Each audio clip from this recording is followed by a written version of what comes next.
Hola a todos, les habla Cristian Márquez. De este lado Jesús Baclini. Bueno, estamos de vuelta, un regreso esperado por muchos, una pausa un poco prolongada en contra de lo que queríamos, pero bueno, circunstancias que nos traen de vuelta a casa con ustedes y para eso queremos hacer una especie de recopilatorio, un breve resumen de lo que hemos visto este año, que nos ha gustado, que no nos ha gustado, pero que ha sido relevante en estrenos, tanto en el cine como en streaming, en series. Y además de eso, pues presentarles como la nueva imagen, el nuevo nombre del podcast. Que ya lo habrán visto en ya sea donde lo estén escuchando o en las redes o donde sea, pero sentimos que era algo que necesitaba el proyecto. Y nada, como lo dijo Jesús al principio, queremos aprovechar ya que todo este año prácticamente estuvimos ausentes en la conversación cinéfila. Queremos hacer un pequeño repaso de lo que hemos visto este año y que nos ha gustado, que no nos ha gustado, que nos ha parecido, que nos ha dejado indiferentes.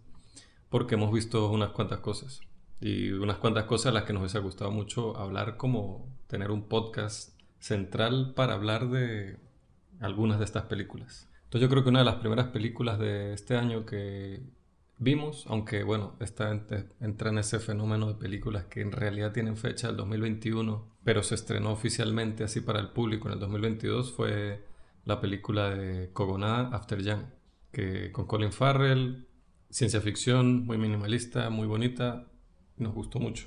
Y bueno, esta fue una de las primeras que vimos y se sigue manteniendo como de las mejores películas que he visto este año y bueno, muy contento porque es la película anterior del director Columbus. A mí me encantó y fue una de mis favoritas de su respectivo año. After Young hasta ahora, que bueno, todavía falta mucho del año, ¿no? Hay muchas cosas por ver, pero yo la mantengo como una de mis favoritas de lo que va.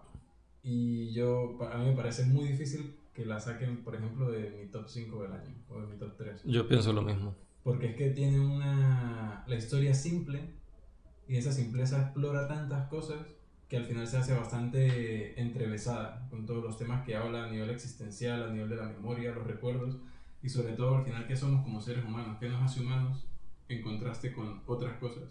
Entonces hubo momentos en los que a mí, no sé, se me atragantó algo en la garganta o se me aguaron los ojos y, y eso habla de una película bastante potente, ¿no? Y además que tiene como una Eso. propuesta bastante original, ¿no? En cuanto a cómo es la puesta en escena o cómo juega, por ejemplo, cuando hay dos personajes conversando, pero se supone que no están en persona, sino están por una llamada o una videollamada, cómo hay decisiones para mostrar eso de una manera que sea como distintiva, simple y muy natural, Sí, es sin muy... necesidad de estar explorando a nivel de concepto tecnológico de sci-fi cosas más allá que al final no van al caso, no importa la conversación de ellos, más allá del cómo se están comunicando a nivel de dispositivos, ¿no? No, y eso es muy minimalista y muy creativa como uno se siente en un mundo futurista, pero sin necesidad de tener un plano amplio de una ciudad con carros volando, por ejemplo.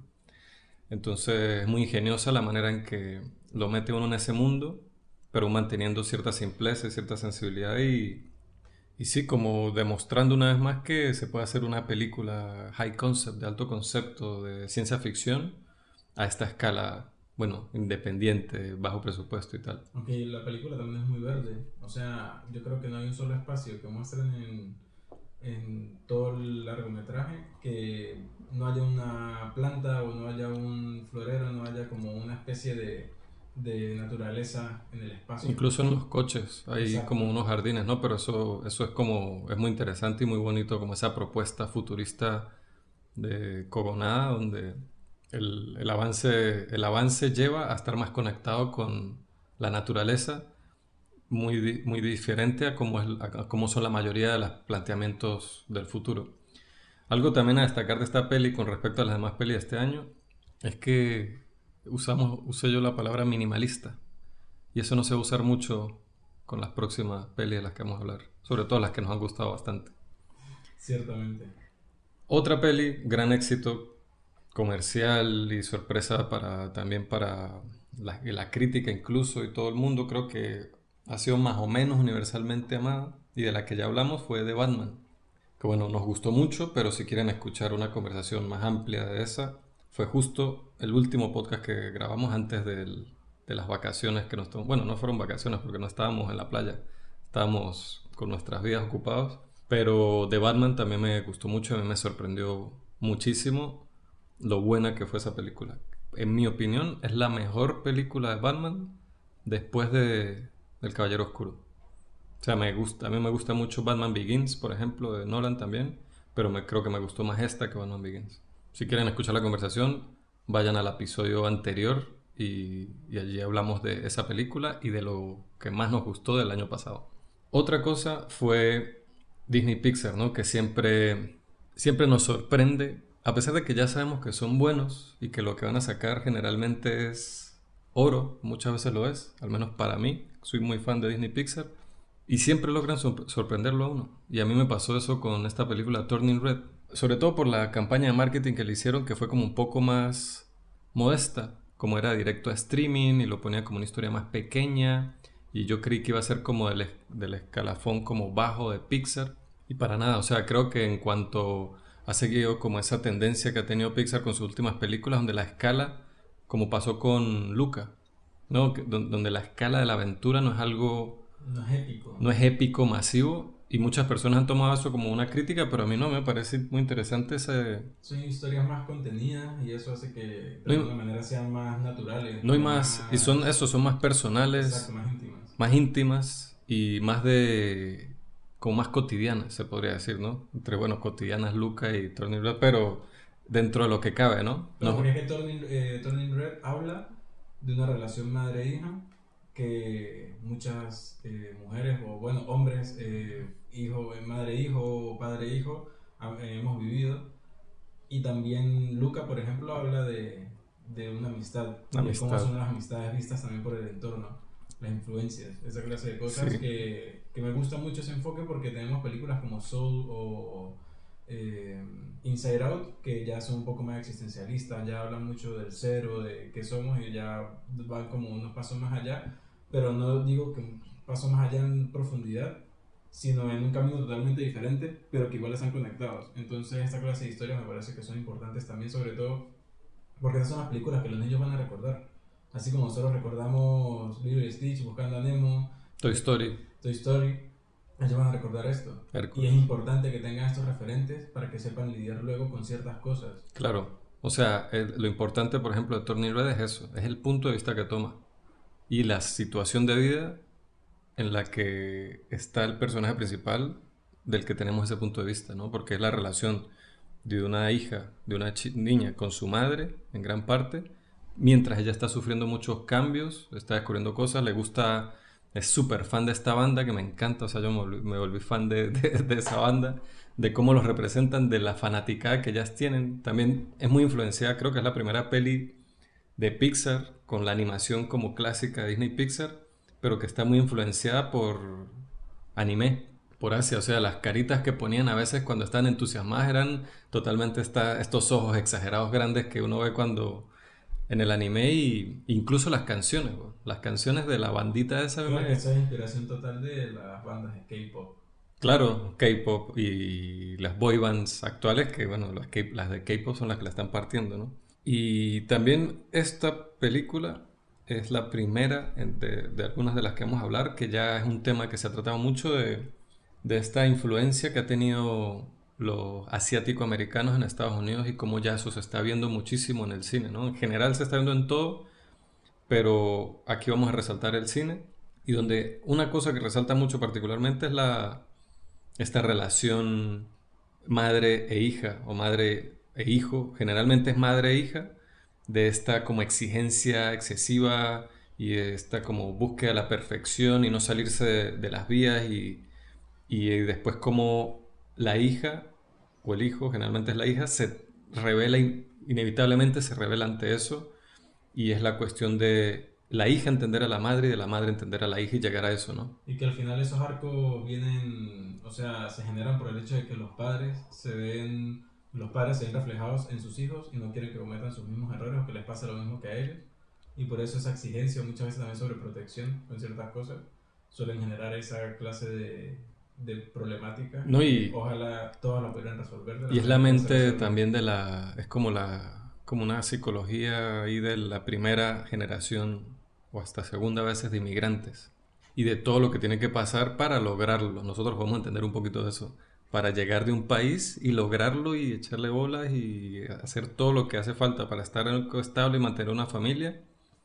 Y entonces le queda como ese chip de inmigrante, de que tengo que tal, no sé qué. Entonces crían a los hijos como con esa misma... Pero a mí me llama mucho la atención cómo se repite mucho en las películas que tratan sobre familias asiáticas en Estados Unidos. Pasó con The Farewell, pasa con Turning Red y pasa con otra película también que vamos a hablar aquí más adelante, pero nada. A mí Turning Red me gustó mucho.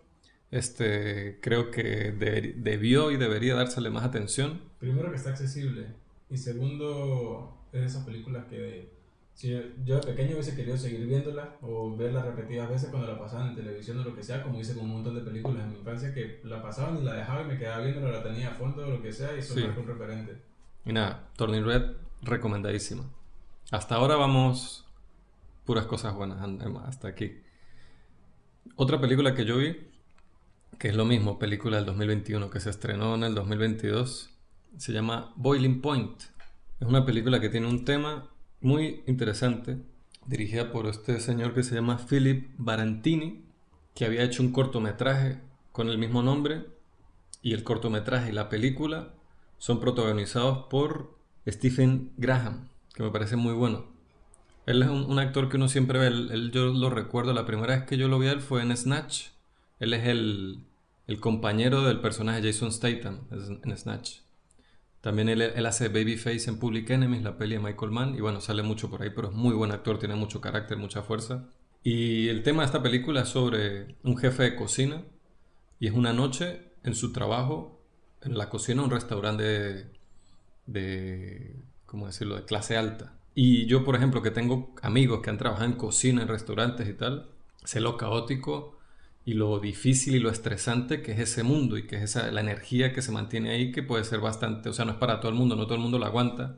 Entonces, sabiendo que este actor iba a ser el protagonista de una película ambientada en ese entorno, ya me llamaba la atención.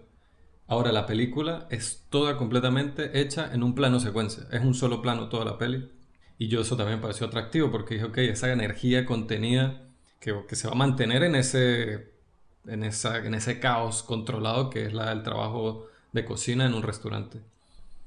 Sin embargo, me parece que lo del plano secuencia termina siendo falla de la película porque por comprometerse a esa técnica de hacer un plano secuencia, como que pierde vapor, o sea, pierde momentum, potencia, porque claro, la logística y todo lo que se tiene que lograr para que todo sea logrado en un solo plano, o sea, una película de 1 hora y media en un solo plano, o sea, hay cosas de ritmo que me parece que no funcionan tan bien como hubiese funcionado si se hubiera cortado y póngale que no sea como una película con un montaje normal, pero que en vez de un solo plano secuencia sean 3 o 4. Y entonces aquí va mi crítica con los planos secuencia, donde muchas veces se hace como por decir, miren que lo hice. Entonces, si lo cortan, entonces lo critica la gente, ah, pero mira, ya no es un plano secuencia, o no, ahí hizo un corte falso, o tal. Y yo, pero ¿qué importa? Lo que importa es la historia y si aporta de verdad más o menos a la historia. De cualquier manera, la película está bastante interesante y la recomiendo porque logra estresarlo a uno. Me trajo flashbacks de Vietnam con respecto a Uncut Gems, la peli de Adam Sandler, que es probablemente la peli más estresante que he visto en los últimos años. Ciertamente. Entonces, esa sensación, si les gusta, es algo así, pero Uncut Gems está mucho mejor ejecutado en general. Yo por mi parte vi hace un tiempo ya Bell, un estreno fuera de competencia en Cannes de Mamoru Hosoda, un autor del que ya he hablado en este podcast en algún momento cuando hablé de El Chico y la Bestia, una película muy bonita que si están interesados pueden buscarla en alguno de nuestros episodios. Esta película nos cuenta la historia de una chica que tiene muchas inseguridades, una adolescente, y a ella le gusta cantar, pero ella no es capaz de hacerlo en público, o no es capaz de hacerlo, vamos a decirlo, en el mundo real. Y a mí me agarró un poco desprevenido porque no sabía que esta película trataba sobre como la apertura a un metaverso por usar la referencia actual de nuestro mundo y cómo va a ser la perspectiva de eso a futuro. Pero esta chica se crea un avatar allí y una vez la empieza a partir. Entonces, narra un poco cómo ella empieza a superar esas inseguridades, no solamente la perspectiva que este mundo le abre le da esa libertad para poder expresarse de la forma que quiere, sino que a su vez conecta con otro ser de ese mundo que es un marginado y se la pasa haciendo desastres en ese mundo, pero conecta con Es ella. decir, que ella era marginada afuera y es una estrella dentro y dentro conoce un marginado. Exactamente. Entonces ella lo entiende, ¿no? Exactamente. Entonces ellos conectan y de alguna manera ella es una figura pública importante y este tipo también es una figura pública importante, pero en sentido contrario a ella. Entonces el hecho de que haya una relación entre ellos pues empieza a ser un tema problemático. Entonces la forma en cómo se desarrolla eso es bastante bonita y a lo que termina siendo el personaje de ella, el personaje de este con el que ella se topa, es muy fuerte. O sea, yo nunca esperé que llegara a un punto en que yo dijera mierda. O sea, aquí se están metiendo en temas más densos de lo que yo pensaba. Muchas veces uno ve los dibujos o ve los pósters y eso y como que subestima un poco las historias. O incluso cuando uno lleva cierta parte de metraje, uno puede decir la película, bueno, está entretenida, está chévere. Y luego le da un batacazo, te da un coñazo que uno dice, verga, o sea, no me lo esperaba. Me agarró completamente desprevenido. Sí que es verdad que al final hay un momento que yo entiendo que busca ser así como especial, así como muy grandilocuente a nivel de celebración, que yo creo que si hubiese sido la mitad de corto, hubiese hecho que no se sintiera como tan, hasta cierto punto anticlimático, como que me cortó un poco el ritmo que llevaba, pero en general es una película que recomiendo bastante, sobre todo a quienes ya hayan visto películas de este autor o que les guste estas películas anime, pero con una temática un poco más personal, porque yo siento que aquí el autor también está explorando ciertos temas, no solamente de su visión de la sociedad, sino también cosas que él vio, se siente como una especie de introspección, la historia que cuenta. Entonces me parece importante esta clase de historias y un autor como él que a mí me parece brutal. Yo, yendo ahí manteniéndome por la línea de la animación, vi de un director con el que estoy, o sea, le tengo mucho cariño, a pesar de que hay muchas pelis de él que ni siquiera me gustan, pero las que me gustan conectan conmigo, pero muchísimo, que es Richard Linklater. Y él este año sacó una película que, si no me equivoco, salió directo para Netflix, que se llama Apolo 10 y medio, A Space Age Childhood. Entonces es curiosa porque es como una especie de autobiografía como ficcionada fantástica de un hombre narrando su vida de cuando él tenía 10 años en Houston, Texas. Entonces es como un coming of age, ¿no? Es este reflejo de la vida de este niño en Texas y es como muy bonito, ¿no? Como se nota que es alguien que tiene mucho cariño y mucha nostalgia y la película en general se siente muy nostálgica a ese recuerdo de Texas en los 60, bueno, a finales de los 60, cuando estaba la carrera espacial en auge, ¿no? Entonces, la parte como ficcionada así es que al niño lo recluta en secreto la NASA para que haga una misión espacial y es el entrenamiento y todo este rollo y tal. Qué campeón. Entonces, es muy bonita, una película que de verdad es muy nostálgica, es muy bonita, no me parece que es nada así como trascendental que uno termine, pero el rato de verla es como, no se siente bien, es como, coño, pasé un buen rato y es esa típica sensación de las pelis de Linklater que, que sí es como, son películas tiernas, que uno siente como el cariño y la nostalgia siempre hay como que muy palpante. La película está animada en modo sí, de rotoscopia, que ya creo que es la tercera película de Linklater hecha de esta manera. La primera fue Waking Life, la segunda fue Scanner Darkly y la tercera viene siendo esta, Apolo 10 y medio. Y las tres pelis me parecen buenísimas a su manera. Waking Life es una cosa súper abstracta, críptica, filosófica, sin mucha estructura, que bueno, esa es la que quizás es la menos accesible, pero a mí me encanta. A Scanner Darkly es una película de ciencia ficción basada en una historia de Philip K. Dick, que es brutal, me encanta, con Keanu Reeves, Robert Downey Jr., Woody Harrelson, y ahora esta. Entonces nada, cualquiera de esas tres películas la recomiendo, y esta también. Hace un tiempo también vi Memoria, que estuvo participando en Cannes del año pasado, dirigida por Apichat Pong, Wera Zetakul, un nombre un poco difícil de pronunciar, no sé si lo pronuncié bien. Esta película me gustó mucho, a pesar de que está construida de una manera, usted usó solamente la palabra minimalista y esta película encaja perfecto con ese término también, porque estamos viendo esos momentos. Está Tilda Swinton en Colombia, hablando español, Vendido. y está tratando de averiguar cómo es, mejor dicho, está tratando de averiguar la causa de un ruido que ella oye a veces. De repente va caminando y como que uno ve que se paraliza y tal, y suena como un tum, y ella no sabe de dónde viene. La película empieza con ella durmiendo en su cama, un plano larguísimo como todos los planos de esta película, y en un momento ¡bum!, suena. Y ella se despierta y empieza a asomarse por la habitación, por la ventana y no sabe qué es. Y casi en cada momento de la película ella lo oye, busca un ingeniero de sonido al que le escribe el sonido para que éste la ayude como a recrearlo, a saber qué es. Y todo eso es un viaje de ella tratando de averiguar esto y tratando de encontrar a este ingeniero de sonido del que se hace amigo pero luego ya no lo vuelve a encontrar.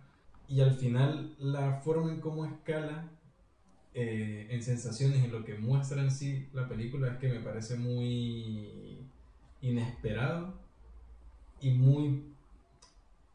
se podría decir que está poco hilado, que realmente está muy bien hilado, pero cuando uno lo describe, y no lo voy a hablar porque la idea es que experimentarlo, como yo lo hice cuando uno la ve, es que es una mezcla de ideas que yo no sé cómo hizo para conectarlas y que funcionaran, pero es como una amalgama de sensaciones existenciales como bastante fuertes y que al final, al menos yo hasta ahora, luego de meses de verla y que me dejó pensando mucho, todavía no entiendo muy bien qué me quería decir. Yo creo que a nivel de sensaciones sí lo asimilo, pero cuando uno intenta expresar eso con palabras como que le cuesta porque es más difícil de... Es como cuando uno entiende algo, mejor dicho, cuando uno sabe algo, pero pero uno realmente lo entiende cuando lo explica, cuando lo enseña, cuando lo transmite.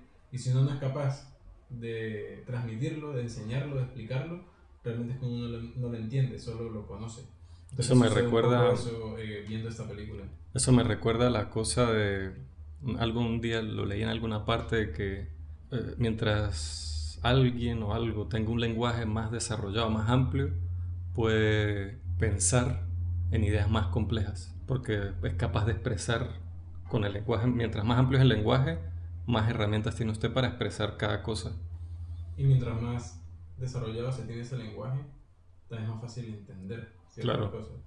Y sucede acá. Imagino que hay cosas en el lenguaje de Apichatpong que se me escapan, pero que están ahí. Uno sabe que están ahí porque uno las siente, uno las recibe. que por cierto a Pichatpong supuestamente en los rodajes y cuando se presenta la gente y tal, dice que le digan Joe. Entonces todo el mundo le dice Joe. Ok, Pero claro, no, a Pichatpong es como más distintivo. Lo que pasa es que suena como cool. él entiende que no es un nombre fácil para la mayoría. Yo recomiendo esta película, pero no es para que cualquiera llegue y se siente y la vea, sino de verdad alguien que quiera explorar este viaje y sin esperar que vaya a haber sorpresas o cosas que estimulen los sentidos, como sucede con muchas otras películas, sino acá es más como de dejarse llevar, de introspección y al final como soltarle y ver qué pasa. Hay que tener paciencia. Y para mí, al menos para mí particularmente, lo vale. Yo la tengo muy pendiente, como muchas otras pelis del director. Bueno, ya que, bueno, esta peli la rodó en Colombia, pero el director es de Tailandia. Para yo tratando aquí de forzar puentes entre las películas, yo voy a hablar de otra película de sudeste asiático, pero es de Taiwán, que se llama The Sadness. Y es probablemente la película de terror más violenta que he visto en mucho tiempo. Me la recomendó como cosa rara nuestro amigo del podcast, el Invernadero Horror Podcast, Alejandro Giribone. Y uff, o sea, una película bastante, con una premisa que me parece que es muy interesante, muy oscura, que es básicamente una epidemia, como una epidemia zombie. Pero la gente, en vez de convertirse en muertos vivientes en busca de carne humana o de seso o lo que sea, se convierte como en psicópatas. O sea, gente consciente, aún con cierta inteligencia, que se vuelven es como una especie de degenerados sádicos. Entonces, ellos no buscan solo morderte y comerte y convertirte en zombie. Ellos buscan depravación y sufrimiento y llevar eso al límite. Y la película pues es muy gráfica y hace muchísimo uso de efectos especiales prácticos. Sin embargo, creo que desaprovecha esa premisa. No es que la desaproveche, sino que se puede hacer más con ella porque simplemente la historia, como suele ser con este tipo de premisas, de una pareja que está separada, llega la epidemia y es la historia de cómo ellos se vuelven a reencontrar y pues tienen que pasar por todo esto, ¿no? Que es un vehículo fácil, ¿no? Para meterlo en esta... Es como una plantilla que ya existe y usted le pone encima aliens, zombies, desastre natural, lo que sea y funciona. Es comercial, es fácil, va directo al grano, pero con la premisa de que esta gente... Porque la razón por la que se vuelven sádico es como que sus deseos más oscuros y más primitivos se vuelven como prioridad por encima de todo lo demás y por eso se vuelven depravados sexuales, violentos, lo que sea. Pero tiene escenas y momentos bastante perturbadores y hay que tener estómago para verla porque visualmente es heavy. Para los fans del género, recomendadísima. The Sadness, el director se llama Robert Yabaz y pues nada, es de Taiwán. Y bueno, otra película quizás más conocida que vimos los dos, bueno, de hecho yo la vi 2 veces, fue X o X de Ty West. Que Ty West tiene como... ha sido bastante respetado en el mundo del horror, a pesar de que se ha tardado mucho para sacar películas. Él sacó The House of the Devils, The Innkeepers, y él creo que hizo uno de los cortos de una de las de VHS. Pero X, que yo creo que es muy divertido ver la película sin saber nada, ¿no? Yo cuando se la mostré, ¿usted sabía algo de la premisa? No, o sea, solo sé que era un grupo de chamos que iban a grabar una película Ah, porno bueno, con pero sí muchachas. sabía eso. Eso, Ah, bueno, por esa es la premisa, pues. exacto. Eso, pero hay gente que, yo creo que cuando la vimos, que habíamos varios amigos, habían personas que no sabían eso Ujú. y es divertido. A mí me encantaría ver este tipo de... Lo que pasa es que como uno está metido en esto, uno siempre sabe algo. Entonces yo sabía que la premisa era un grupo de jóvenes en los años 70 van a una casa a grabar una película porno, pero las personas que les rentan esa casa, bueno, no, es como, sí, es como Como un un anexo anexo, grande. anexo a la palabra que buscaba, un anexo a la casa principal y pues los que tienen esta casa principal pues son dos señores muy mayores que dan muy mal rollo.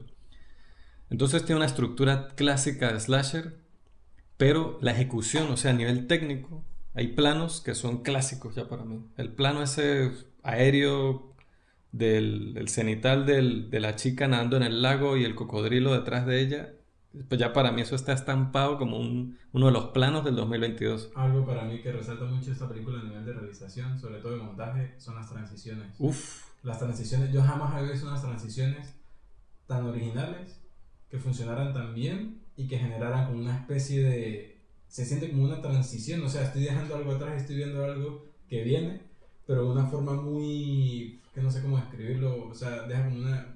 maneja muy bien el ritmo. no, y como también algo que hace muy interesante con el montaje es cómo juxtapone, cómo cuenta de manera paralela dos cosas que hablan que están hablando, están como un discurso que alimenta con Momentos, con dos como... momentos que están separados como en la historia, pero lo juxtapone la conversación entre ambos momentos para hablar como del discurso de manera más amplia, que uno no esperaría ese tipo de propuesta, ¿no? no, ese tipo de profundidad en un tema cuando está hablando de un slasher. Un slasher generalmente llamamos a los adolescentes, empiezan a tener sexo y alguien con un algo afilado los empieza a matar.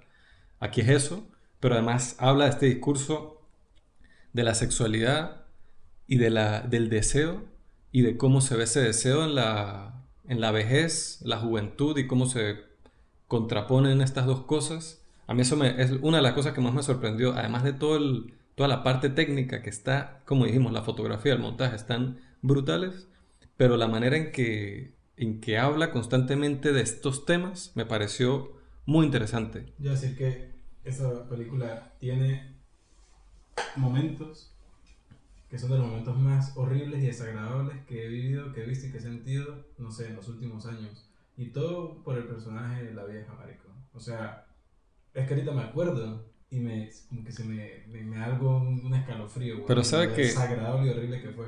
pero sabe que mi crítica, mi parte negativa de la película viene un poco de ahí. que igual es poco porque siento que es algo que es muy relativo y muy subjetivo, pero yo esta película la vi una primera vez y después la volví a ver con ustedes, con usted y con varios amigos. Y me sorprendió cuando la vi con el grupo de amigos las reacciones que tenía a escenas específicas. Entonces, la película deja como muy marcado, como marca como desagradable la vejez. O la relación de que un cuerpo viejo y arrugado y que tal, que ya solo usa como terror el elemento de la vejez. Y a mí eso a veces me hacía, es efectivo porque lo logra, usted mismo lo está diciendo, y yo me di cuenta en la reacción de todos cómo era, pero también hay que ser realista de cómo lo hubieran tomado ellos y cómo están representados estos personajes ahí.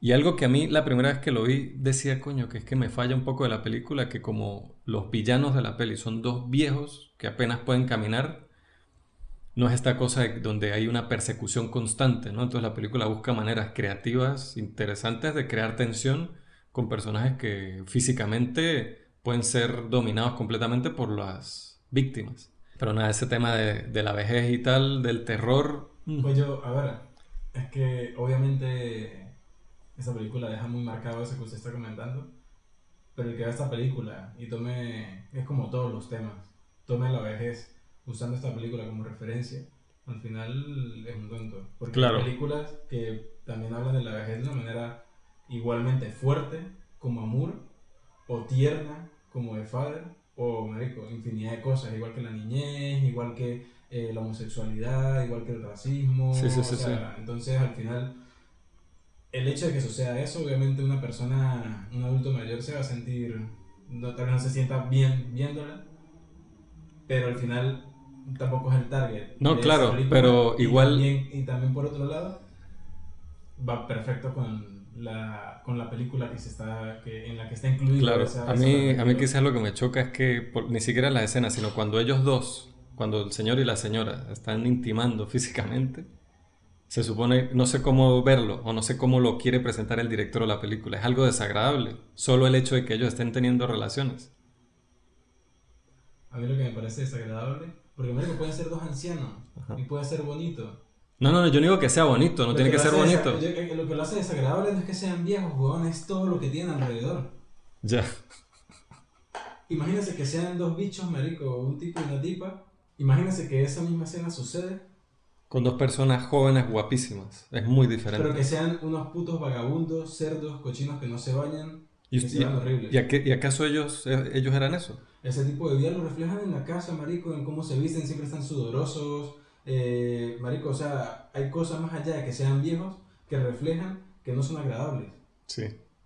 Obviamente, la película refleja mucho más que eso, pero creo que hay que admitir que el tema de que están arrugados y no sé qué Lo que es pasa es parte de que eso. también hay que admitir que la forma en como ellos se ven viejos es una forma exagerada y fea. Ellos no se ven como viejos normales. Al menos Claro, ella no. claro, pero viejos así existen. Y viejos así existen y tienen deseo también. Entonces, Y no, de no, eso habla pero la película. por eso está bien, pero por eso me parece interesante esos temas que trata. Y bueno, nada, para no alargarnos, pero algo interesante también es que Ty West, Tiene un nombre cool. sí, un hombre. Él filmó con esto conjuntamente con la película que va a ser la precuela de X, que va a ser, que es como la historia de la señora. Entonces, esa película se llama Pearl y ya tiene un tráiler y va a salir muy pronto. Entonces, nada, yo la recomiendo mucho. También es una de mis favoritas que he visto este año, que nunca me lo hubiera imaginado porque es un slasher sobre unos jóvenes que hacen una película porno, pero creo que está muy bien hecho y es más y profunda más en temas de lo que creí. Otra película que vimos juntos, que tampoco creí, o sea, a ver, no me encantó, pero es como el tipo de películas que siento que este director debería hacer. Debería, si va a seguir haciendo películas, váyase por ahí. Que fue Ambulance de Michael Bay. Michael Bay, muy odiado por los cinéfilos, muy amado por la audiencia en general, se quedó atrapado más de una década en una franquicia que le dio muchísimo dinero, que fue Transformers. Arrechísimo. Pero él antes que eso hizo películas con una que le gustaron mucho, como dije, a las masas y a los críticos no tanto. pero que están bien, son películas de género medio, de presupuesto medio, o sea, no son películas de 200 millones de dólares, pero tampoco son películas independientes bajo presupuesto, con grandes estrellas de acción. Bad Boys, La Roca, Armagedón, que uff, este, La Isla. Entonces, esas películas son súper Michael Bay, Pain and Gain, pero para mí funcionan mejor y prefiero que existan en el panorama cinematográfico que la Transformers 5, que es solo un poco de CGI dándose golpes y haciendo chistes malos y con un humor estúpido que dura 2 horas 40 de manera innecesaria. Entonces, que Michael Bay vuelva a esto, donde Ambulance, una historia sobre unos ladrones que roban un banco, creo que es, y para escapar secuestran una ambulancia con una enfermera dentro y una persona herida. Y tenemos un Jake Gyllenhaal que está completamente desquiciado de principio a fin, que me parece que es lo que necesita esta película de Michael Bay. Un Jake Gyllenhaal que esté, pero no está así Cuando en le el... tocan esos papeles, les queda muy No, bien. es que él no está 100 aquí, está 120 toda la película. O sea, él está loco, desquiciado, pegando gritos con Como, los ojos así abiertos y como tal. si se metiera 3 líneas de coca cada 10 segundos. Eso. Y el montaje de la película que es absurdo. Absurdo totalmente. Y también Al nosotros... estilo Michael Bay. De hecho, teníamos unos tragos cuando estábamos viendo la película y yo dije, vamos a tomarnos un shot cada vez que hay un plano de dron. Se acabó la botella antes de que llegáramos a la mitad de la película. O sea, es tan innecesario y tan absurdo, pero está bien. O sea, como entretenimiento y verla y la historia y así lo épico de todos los planos y tal, no es algo que a nosotros particularmente nos va así a apasionar, Pero es entretenida. pero uno la ve con unos amigos, se toma una cerveza y es entretenido. Y yo me di cuenta que lo vimos con varios amigos y algunos de ellos las disfrutaron mucho. Mientras la estaban viendo se emocionaban y se sentían así como metidos en Es el... que tiene lo suficiente para que como que esa energía se transmita y también como la tensión, que uno sabe, mira, ¿qué va a pasar? Sí, ¿Qué sí. van a hacer? Entonces, nada, yo la recomiendo. Para mí me Sí, sí, gustó. es súper... A ver, no es para que un cinéfilo se sienta a No es verla para solo, analizarla y buscarle lógica y tal, pero sí es pero... como ver algo en grupo, como para estar relajado e Sí, sí. incluso hacer algún comentario mientras se ve la película. Está perfecto. Exacto. Lo que sí digo es que sufre de lo que sufren muchas películas de Michael Bay, que para lo que son es muy larga. Súper Puede ser largo. mucho más corta. Si fuera más corta, la súper recomendaría, estuviera hablando de ella, pero Aunque es un debate bastante curioso porque cuando... No recuerdo la última vez que vi una película nueva, estreno, que dure hora y media. ya, sí, no, es que ya eso no, ya no lo hacen. O sea, pero bueno, creo que este tipo de películas se beneficiaría de que sean más compactas. Pero bueno, igual está recomendada. Otra película que de esta íbamos a hacer un podcast, lo pensamos y tal, pero buscando la película con qué analizarla, no sé qué, no pudimos, se pasó el tiempo, la película dejó de estar como tan en boca y dijimos, nada, no, no lo hacemos. Fue una de las películas, creo que mi película más anticipada del año, que fue The Northman de Robert Eggers. Yo sabía de la producción de esta película, yo sabía desde hace más de un año. Hace más, antes de ver The Lighthouse, ya sabía que esta película estaba una película de venganza, vikingos, con Stellan Skarsgård, iba a ser el padre, el papel que interpretó Ethan Hawke, lo iba a interpretar Stellan Skarsgård, y Alexander Skarsgård, el protagonista, y Bill Skarsgård, el hermano de él, y el otro hijo iba a ser el hermano de él en la película, el hermano traidor. Pues ha sido brutal. Pero como la película, el rodaje se tuvo que retrasar por COVID, la agenda de los otros dos se complicó y no pudieron. Pero ese hubiese sido épico. Igual creo que Ethan Hawke, lo poco que sale, la parte King, a mí me encanta Ethan Hawke y creo que lo hace súper bien ese papel. Alexander Skarsgård hace lo que tiene que hacer, hace lo que, qué sé yo, pienso en Schwarzenegger en los 80 y los 90, incluso se podría decir en La Roca, en Jason Statham, Van Damme, Stallone, Actores físicos. estos actores que desempeñaban en papeles donde lo que importaba era la presencia física, visceral que daba, ¿no? Y aparte de eso, para no quitarle crédito a Alexander, él, además de que logra eso, en muchas otras cosas ha demostrado que también es tremendo actor. Melancolía de Lars von Trier, la, la serie esta con Nicole Kidman que se llama Big Little Lies, que es buenísima, la primera temporada es buenísima. Que bueno, ahora que lo pienso, en esa serie, él es el esposo de Nicole Kidman. Y aquí él es el hijo de Nicole Kidman. Bueno, uff. Entonces, por ese lado, bien. La película es muy física, muy visceral. Los momentos de magia, como del Valhalla, me gusta que se representan como si el Valhalla existiera, ¿verdad? O sea, no es algo que en lo que ellos creen, es algo que existe, sobre todo porque estamos desde el punto de vista del personaje del protagonista, que es un tipo que lo que está pensando es en venganza y Valhalla y la gloria y las valquirias y todo el rollo. Entonces todo lo vemos a través de su perspectiva, que de niño le dieron este bebedizo de ayahuasca, no sé, y él está constantemente como mentalmente, digo, siento que es alguien que para estándares actuales obviamente no está bien, es un psicópata, pero para sobrevivir en ese tiempo era lo que necesitaba hacer, ¿no?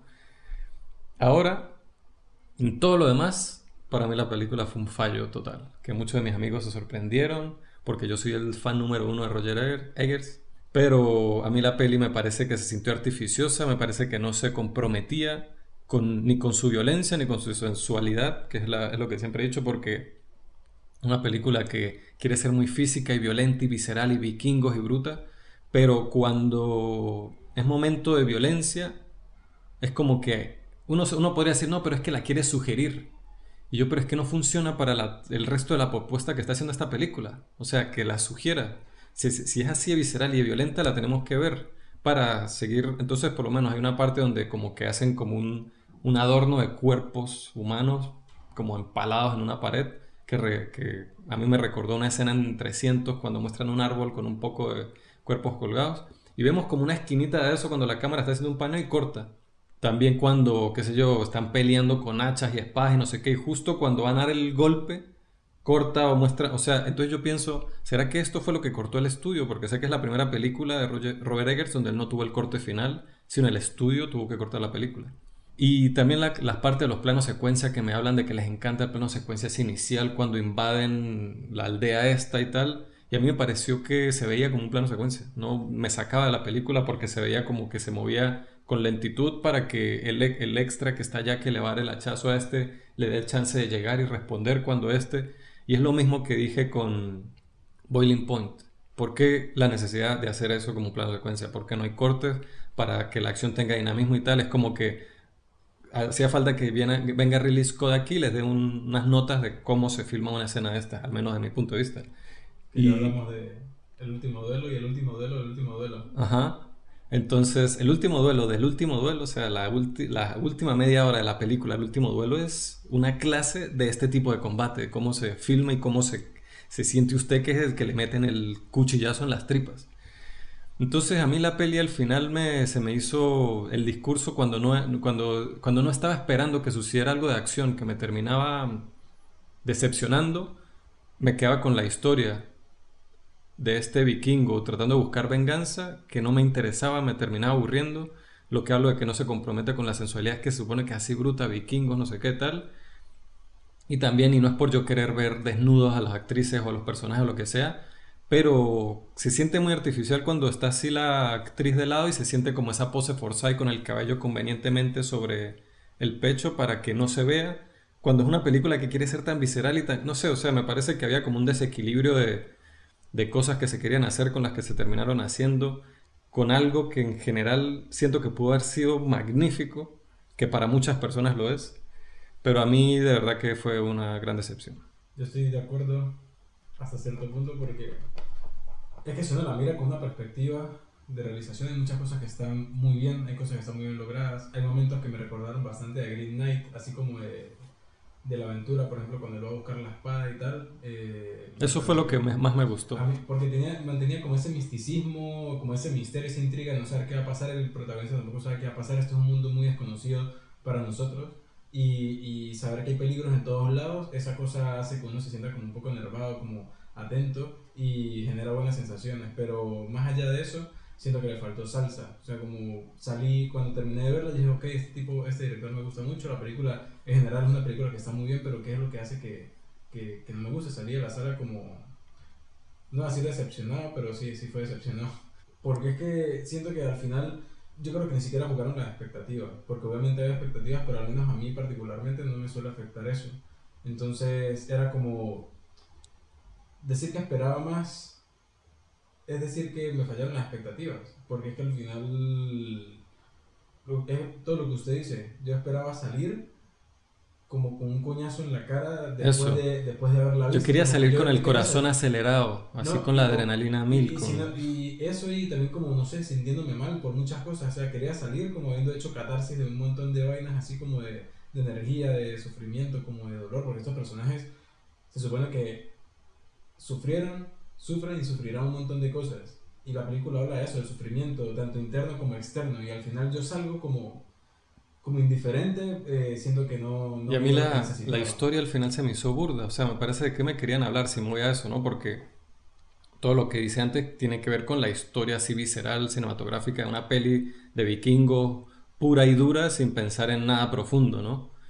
Pero siento que la película tuvo oportunidades para meterse en temas sobre la venganza, sobre el perdón, sobre el tiempo, sobre esta cosa de que él quiere liberar rescatar a la madre, vengar al padre, matar a no sé quién, y que él cuando llega a la isla y se da cuenta que la madre en realidad, o sea, y quizás descubrir que su padre no era en realidad una buena persona, sino que él lo idealizó y cómo, o sea, todos esos temas yo creo que se pueden haber hecho cosas tan interesantes, pero al final es simplemente algo de acción y es burdo y es de matar, y está bien, pero entonces denme toda esa parte carnicera como bien hecha, que como repito, he hablado con muchísima gente que le encantó y le pareció wow, increíble, pero a mí no, o sea, a mí me gustó la escena de cuando él va a buscar la espada, me gustó toda la parte mística, fantástica, cuando él se imaginaba, cuando veía las valquirias así en el cielo y tal, me gustó la escena, el combate en el volcán, o sea, como digamos a nivel visual,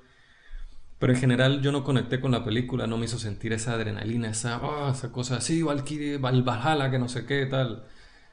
Entonces a mí me decepcionó. Pero bueno, eso es de Northman, que bueno, fue la decepción para mí, fue la decepción, una de las decepciones del año.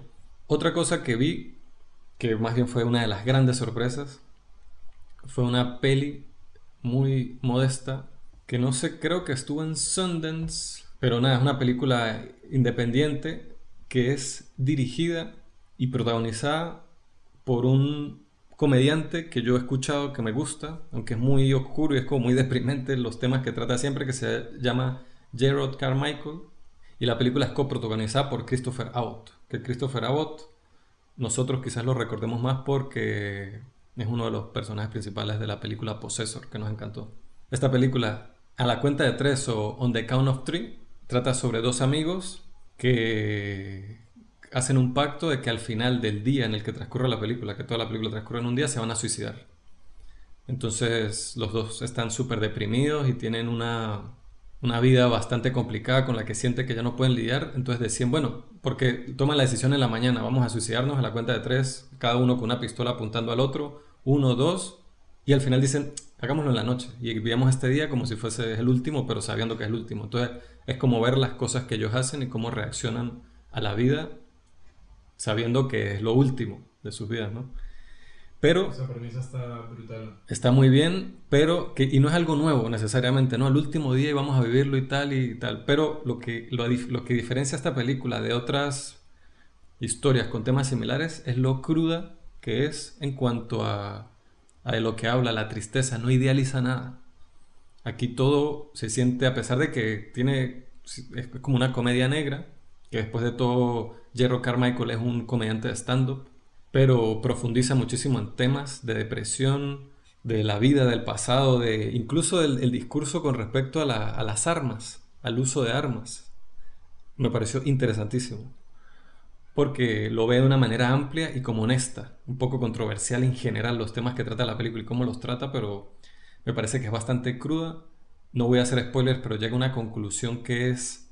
A mí me encantó el final de la película porque siempre estoy pensando, bueno, estas películas tienen esta premisa muy buena, pero terminan convirtiéndose en una fantasía hecha para el cine y para complacer las audiencias. Para nada lo hace esta película y a mí me encantó. Es una de mis cosas favoritas de este año, fue un descubrimiento. La recomiendo, se llama A la cuenta de tres. Yo voy a volver un poco a las decepciones otra vez. Aunque bueno, al final no es decepción porque es que de esto sí no esperaba, pero ni mierda. Pero voy a hablar de Animales Fantásticos 3, Los Secretos de Dumbledore. Ya esta saga al final, la primera ya para mí fue decepcionante. En mi mente creo que imaginé una película mejor. O sea, como una historia mejor de lo que realmente fue siendo esa primera. La segunda para mí fue un pedazo de mierda. Y yo solamente y únicamente vi la tercera porque salía Mads Mikkelsen y quería saber cómo él iba a agarrar ese personaje.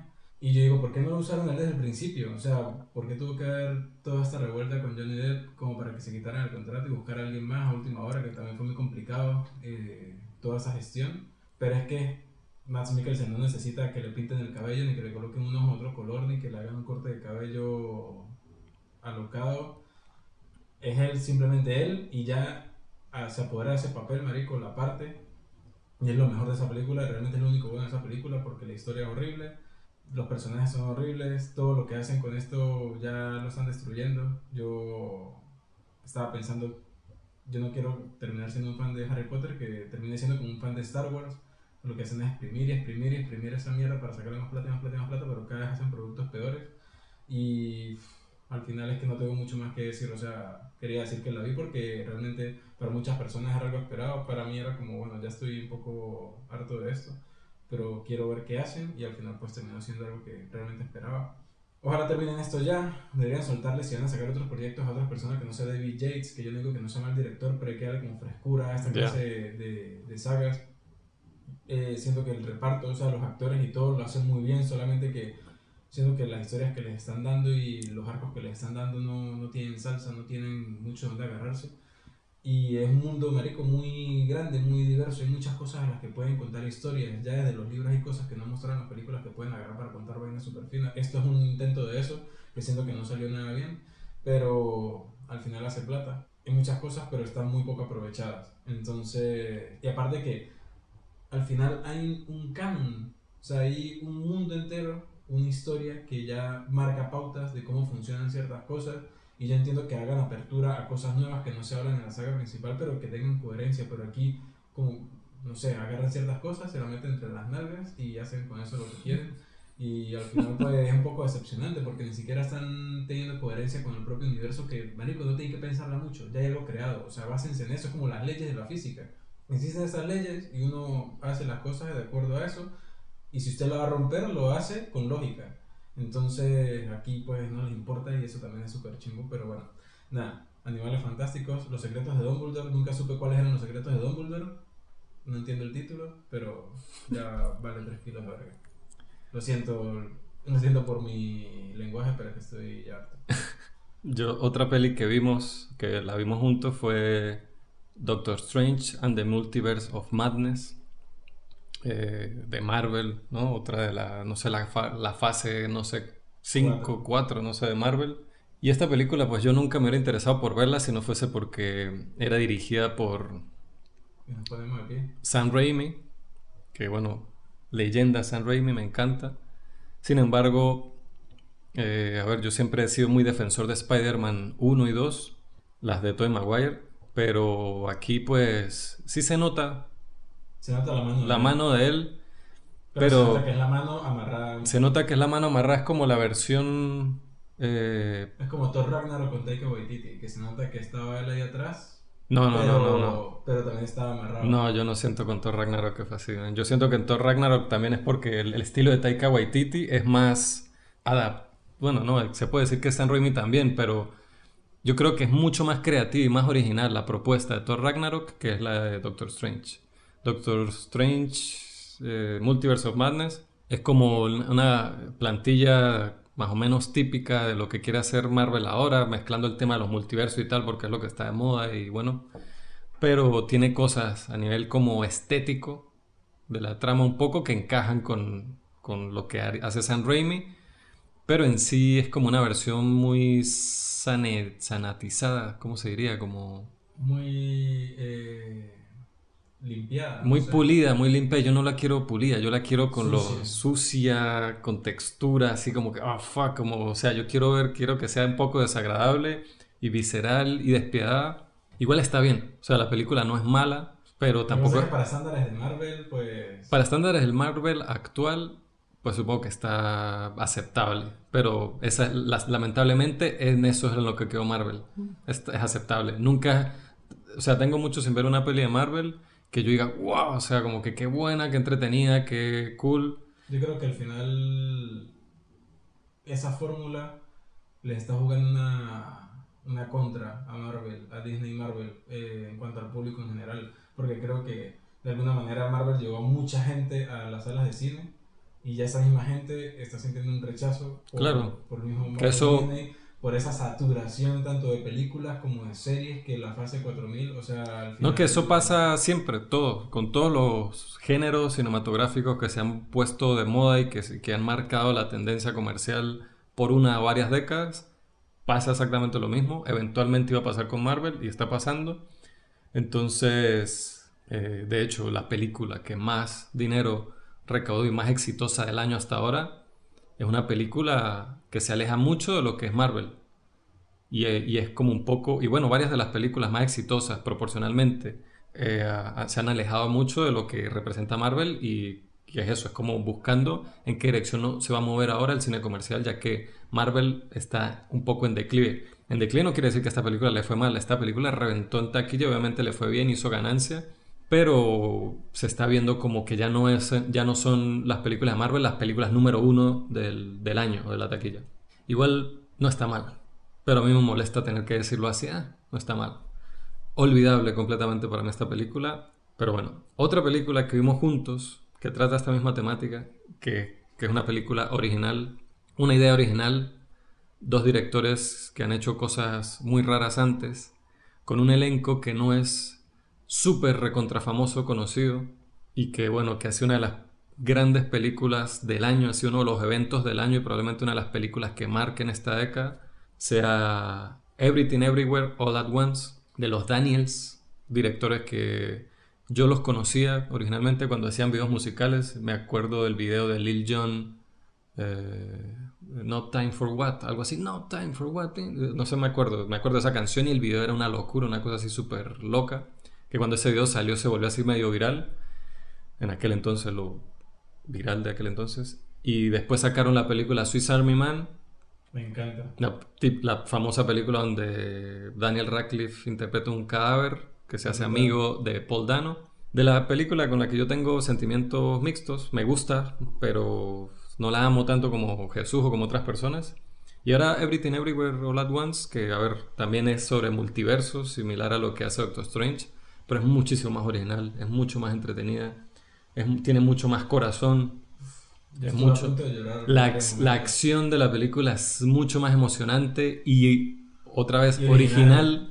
Y nada, esta película, o sea, eso, es una película que costó menos de 100 millones de dólares, con un elenco desconocido, una idea completamente original Siendo guión. y que ha sido completamente un éxito en taquilla, en crítica. Es una de las pocas películas en los últimos tiempos que recaudó una cantidad modesta de dinero en su fin de semana de apertura y por el boca en boca fue recaudando más Más. dinero a medida que pasaban las semanas de estreno, que eso no pasa. Generalmente la que marca el éxito de la película es la semana de estreno y después va bajando.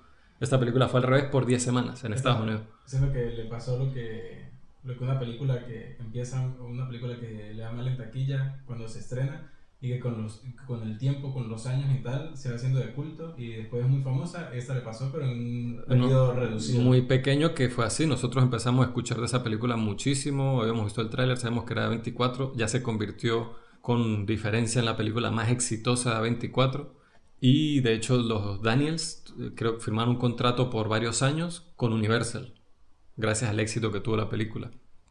Que eso puede ser muy bueno o muy Muy malo. malo. Entonces vamos a ver qué tal. La película protagonizada por Michelle Yeoh, que yo la amo a ella, me encanta. Y yo siempre sabía, ella pues siempre está en películas de esta Wuxia y de artes marciales, y yo estoy esperando siempre que ella empiece a patear traseros. Entonces que empiece aquí como la dueña de una lavandería, que no sabe nada, qué tal, y como la cosa de la película, los que la han visto, que ella como que se sincroniza con las versiones de ella de otras dimensiones. Yo estaba esperando, estaba mordiéndome los dedos para cuándo se va a sincronizar con la experta en artes marciales. Y cuando lo hace, no decepciona. Pero también una de mis escenas favoritas, hablando de combates, de el actor Ke Huy Quan, Empezando la película, Ke básicamente, Huy ¿no? Quan, que es la cosa con el koala, o aquí le dicen riñonera. Brutal. Es increíble, esa secuencia. Aparte que uno empieza a ver la película, que obviamente es un drama, este matrimonio con su hija, que Ujú. su hija pues es lesbiana, tiene su pareja, pero no quiere que su lo sepa, no sé qué, hay como un discurso ahí. Y cuando decide la película hacer switch, es que uno dice, ¿qué carajo está pasando? No, y visualmente es tan innovadora. Y los efectos especiales, en general, hay cosas, todo el rollo a mí con la rosquilla esa gigante a mí me cansaba un poco, pero en general los efectos especiales están súper bien. Los efectos especiales creo que lo hicieron 4 personas. Cuando una película de Marvel, cuando uno ve los créditos, la gente que trabajó en efectos especiales son a veces cientos de personas o miles, son Y que ha muchísimas. habido quejas increíbles con la gente que hace efectos especiales para Marvel. Dicen que Claro, estamos pero ¿sabe por hartos. qué ha pasado eso? Porque por COVID hubo muchas cosas que se tuvieron que detener y cuando se terminó, o sea, se disipó la cosa del periodo de emergencia y tal, hubo como un embudo de muchas cosas que se tenían que trabajar de efectos especiales y poca gente para hacerlo. Entonces hay muchas cosas que han tenido que salir de manera apresurada con efectos especiales, que incluso las personas que trabajan en efectos especiales en esas cosas no han estado contentas con ellas, pero que tienen que salir ya. Entonces eso ha sido una de las razones por las que últimamente se ha visto como un paso hacia atrás con los efectos especiales algunas películas de estas de grandes Y presupuestos. aparte que las series necesitan mucho más tiempo de Sí, inversión para efectos especiales, porque son horas más. y no tienen tanto presupuesto como un largometraje a Ujú. veces. Pero aquí los efectos especiales fueron hechos por pocas personas, creo que son 4, no, creo que son 7 personas, que son amigos de los Daniels, que hicieron todo en After Effects, que nunca estudiaron en la universidad en una gran carrera, sino aprendieron todo por tutoriales de After Effects en YouTube. Pero claro, tardaron 4 años para hacer los efectos especiales de esta película. O sea, para plantearlos y ejecutarlos. Entonces eso es impresionante. O sea, el que entienda de efectos especiales y lo que se hizo con esta película, y en general cómo se realizó, cómo se montó, cómo se escribió el guión, todo eso a nivel de realización es un logro increíble. Es una locura, nada más a nivel de plantear esta historia, Ujú. que todo se conecte, todos los matices que le quieren dar, los temas en los que habla, los arcos de cada personaje, porque hasta el personaje más pequeño tiene un puto Sí, arco brutal, y que todo esté, que ese arco esté conectado con cada uno de los universos de los que habla, marico, increíble. está muy bien y que la película trata el temas similares, lo que estamos hablando, la influencia de las familias chinas viviendo en Estados Unidos, mismo tema, muy parecido al que trata Turning Red, de la cosa el conflicto entre la madre adolescente, entre la hija adolescente y la madre, y como visión conservadora de las cosas y que quiere lo mejor, pero esa misma sobreprotección lo que hace es alejar a la hija y el conflicto que eso crea, pero termina haciendo, bueno, termina teniendo un discurso bastante bonito con eso, una reflexión que sin embargo me parece que redunda tanto que cansa a mí, que ha sido polémica esa opinión también, porque a mí los últimos 15-20 minutos de la película se me hacen larguísimos, me parece que redunda muchísimo, que se hace largo, y es mi falla principal con la peli. Creo que me pasa exactamente lo mismo con Swiss Army Man, la peli anterior de los directores. La parte como sentimental de sus películas la extienden de una manera que me cansa, que me fastidia. Yo opino también que fue un poco larga, pero a diferencia suya yo me estaba comiendo eso con cuchara, Yo completamente. había momentos donde conectaba, pero me desconectaba. Un momento donde yo decía, si aquí la película se acaba es brillante y seguía y seguía y seguía. Y yo, uff, entonces al final yo estaba un poco cansado. Pero a ver, igual la respeto y me encanta que exista este tipo de productos y que tenga el éxito que haya tenido, porque motiva A que se sigan a haciendo que se sigan más. haciendo cosas originales, así, se le sigan dando oportunidades a este tipo de proyectos. Entonces, recomendadísima Everything Everywhere All at Once. Bueno, yo ahora yéndome a algo más local, yo vi la película de Carla Simón, ganadora del León de Oro en el Festival de Venecia. La vi aquí en el cine, en la Sala X, que es primera vez que voy. Que para los que estén en Madrid, les recomendaría mucho que vayan a la Sala X, que está muy cool. La propuesta, ¿no? De esas salas, que es como una especie de bar con una gran sala de cine, donde están proyectando constantemente películas viejas y uno se toma una cerveza y tal. Y las salas en sí de las películas están hechas que cada asiento tiene como una mesita y uno puede pedir cerveza y tal, no sé qué. Entonces, al que le guste ese rollo, está muy bien y es bastante económico. Sala X, queda por Tirso de Molina, aquí en Madrid. Entonces vi esta película Alcarrás, que bueno, fue premiada, es una de las películas de este año y en general más con que ha ganado uno de los premios más importantes y le ha ido mejor en el circuito de festivales internacionales. Y habla sobre una familia catalana que tiene una granja de duraznos, o aquí melocotones, que a veces he dicho durazno aquí, no saben qué es, entonces me dicen es como un melocotón y yo, bueno, melocotones. Aquí en Y el Durazno. no estoy seguro. Yo he comido cosas que parecen lo que nosotros conocemos duraznos, pero siguen Cómo siendo se le dice al diferentes. melocotón en inglés? Peach. igual que el durazno. Es que para ellos es lo O sea, mismo. como otro tipo de durazno, ¿no? Eso, Otro exacto. tipo Yo de les digo, es la durazno. misma familia. Huevón. Es la misma familia, pero uno es más grande, el otro es más pequeño. Tal. El durazno que es brutal. Entonces, la película, a ver, lo que me parece que es en lo que brilla es cómo mantiene constantemente durante toda la historia esta cosa de una familia real.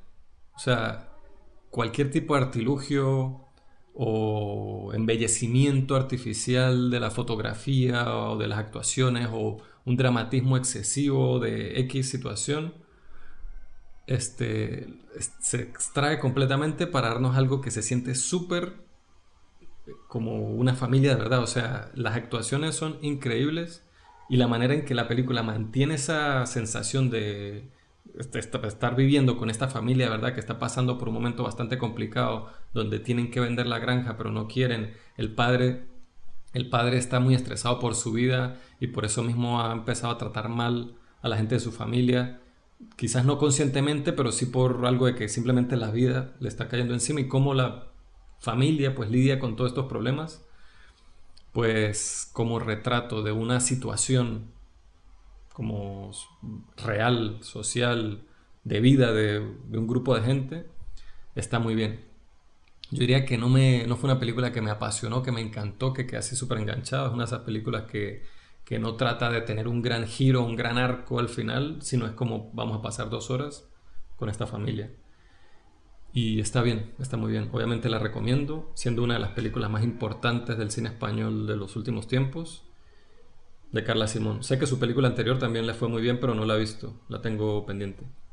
Otra película, que esa la vimos también juntos, que esta película, a ver, una película de India, pero de la parte sur de India, de Tollywood, no Bollywood, que no se confunda, Tollywood, que tiene su propia industria, porque la industria cinematográfica de India está dividida en varias. Está Bollywood, que es la más conocida, pero Tollywood en los últimos años ha agarrado muchísima fuerza, ha hecho muchas películas, ha recaudado muchísimo dinero. Entonces, la película se llama RRR y lo que hablamos de minimalismo, de tal, de no sé qué, hasta aquí llega. O sea, bueno, ya cuando hablamos de Everything Everywhere All at Once, olvidé mencionar que esa película es todo lo contrario de minimalista. Yo diría que es maximalista, si existe ese término. No sé si existe, pero RRR hace Si ver no a... existe RRR, acuña ese término. Exacto. Y RRR hace ver a Everything Everywhere All at Once como After Yang en cuanto a lo minimalista. Es la película más exagerada, melodramática, over the top, explosiva, musculosa, Coqueada. coqueada, con venas así en los antebrazos y en la sien. O sea, es como el saludo de Schwarzenegger en Apolo en Depredador hecho película. O sea, agarraron ese como si eso fuera un concepto y hicieron una película sobre ese saludo. O sea, es la cosa más over the top, exagerada. Admito que a pesar de que el CGI se nota muchísimo, es como un CGI de los, no sé, de los 2000, nunca me importó ni en lo más mínimo que el tigre se viera falso. Yo estaba figurativamente al borde de mi asiento, comiéndome las uñas, ansioso cada vez que aparecían esos animales en CGI y era épico, increíble.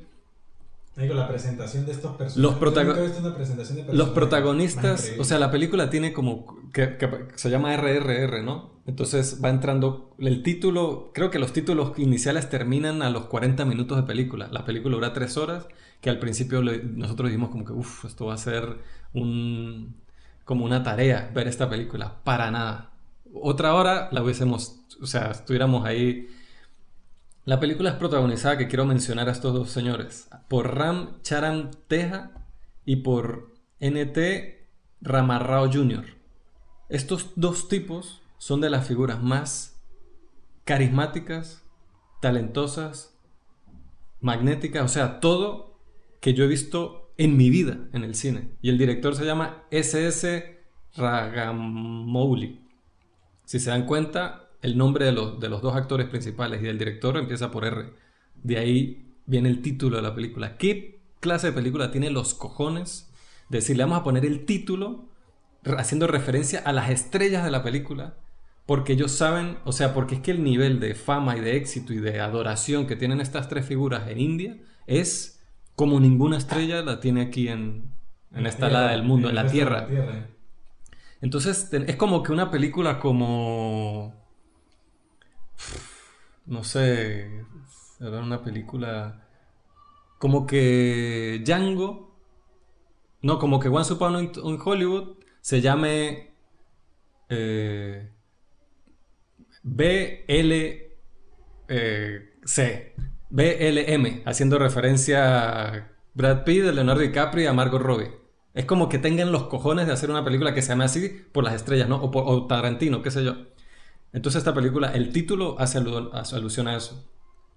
Y nada, es una cosa, eso, es maximalista, exagerada. La amistad de la película es la amistad más épica del cine. Los bailes son los bailes más épicos, los números musicales son los más épicos, la acción es la más épica, todo es lo más épico, es over the top, es Y explícito, tiene demasiado corazón. tiene cero sutileza, 100 de corazón, carisma, todo, o sea, todo, lo tiene todo y la amo en cada segundo. Todas las cosas que yo criticaría con cualquier otra película, aquí son puntos a favor y la amo por eso. Momento favorito. Momento favorito tengo dos. Uno es el momento de amistad, que es literalmente cuando logran presentación del superar personaje. cuando se dan la mano, cuando salen el puente, la presentación La presentación de la amistad. de la amistad, cuando se hacen amigos. La presentación de cada uno de los personajes también es súper épica, pero quizás más épico todavía es cuando tienen la lucha de baile, que eso tiene un nombre ese baile, que también se ha vuelto famoso. Yo sentí que la tierra se estaba quebrando. Yo sentí que vibraba el piso y yo estaba ansioso y tal. Es que esta película... Me acuerdo cuando la estábamos viendo, que Leonardo, un amigo nuestro, terminó esa escena que es larguísima. Ajá. Y uff, ya marico, estoy cansado. Estoy cansado, solo viéndola. Sofá. Entonces, por lo menos esa adrenalina y esa cosa visceral y esa emoción que sentí constantemente viendo esta película es algo que esperaba, por ejemplo, claro, con otro tipo de energía, ¿no? Con algo como The Northman. Como esa cosa, esa adrenalina, esa emoción de, oh, sí, tal. Con esta película lo sentí, creo, probablemente por las 3 horas. Hasta la parte de historia de amor es súper tierna. La amistad, o sea, todo es como súper exagerado, no es sutil. La simbología es la cosa más obvia y así explícita del mundo. Pero la película está clara con lo que quiere, tiene el corazón en el sitio correcto y va con todo. No es cínica, no es una película que está como autorreferenciándose, que es mucho lo que hace Marvel o Estados Unidos actualmente, con películas de esta escala donde se autorreferencian o se hacen chistes de sí mismo o como una energía cínica, diría yo, que tienen, que está bien, es como un humor moderno, pero esta película no, esta película así como es y se toma a sí misma súper en serio y funciona, hacen que funcione. Entonces, así la gente que yo era uno de esas personas que era hater y rechazaba mucho Bollywood y ese tipo de películas, no, ya no más, o sea, iba a decir not anymore.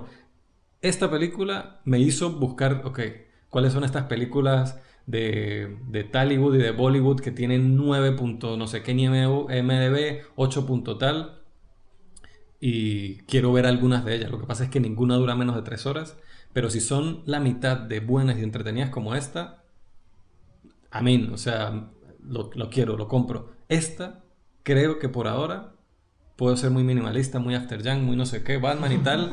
Creo que esta es mi película favorita del año en lo que va de año. O sea, Verga, en pero cuanto bueno, a... Es que tengo que ser honesto con cómo me siento. O sea, yo me acuerdo de la experiencia y digo, quiero verla otra vez. Quiero sentarme con otro grupo de amigos y decir, vamos a ver esta película.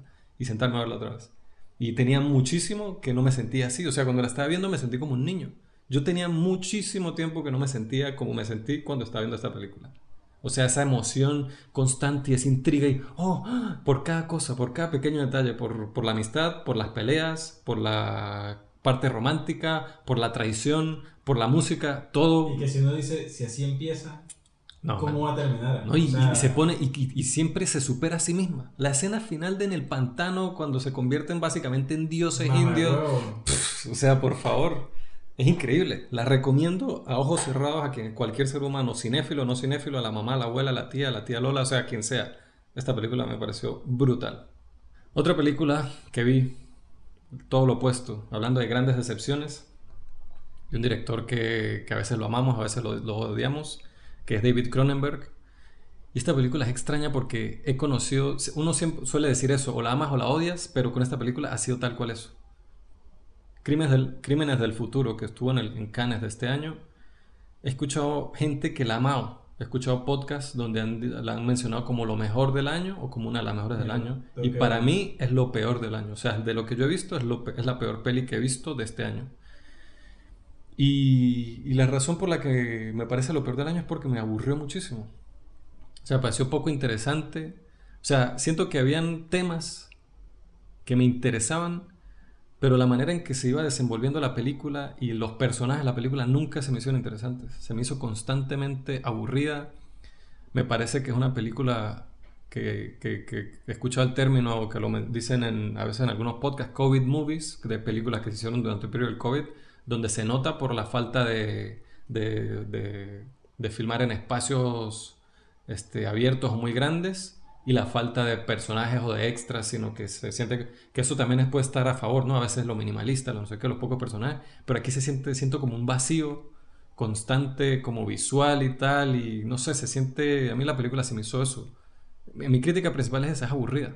Tiene a Viggo Mortensen, que tiene a Kristen Stewart haciendo una actuación, un papel bastante extraño, que nunca supe si me gustó o no.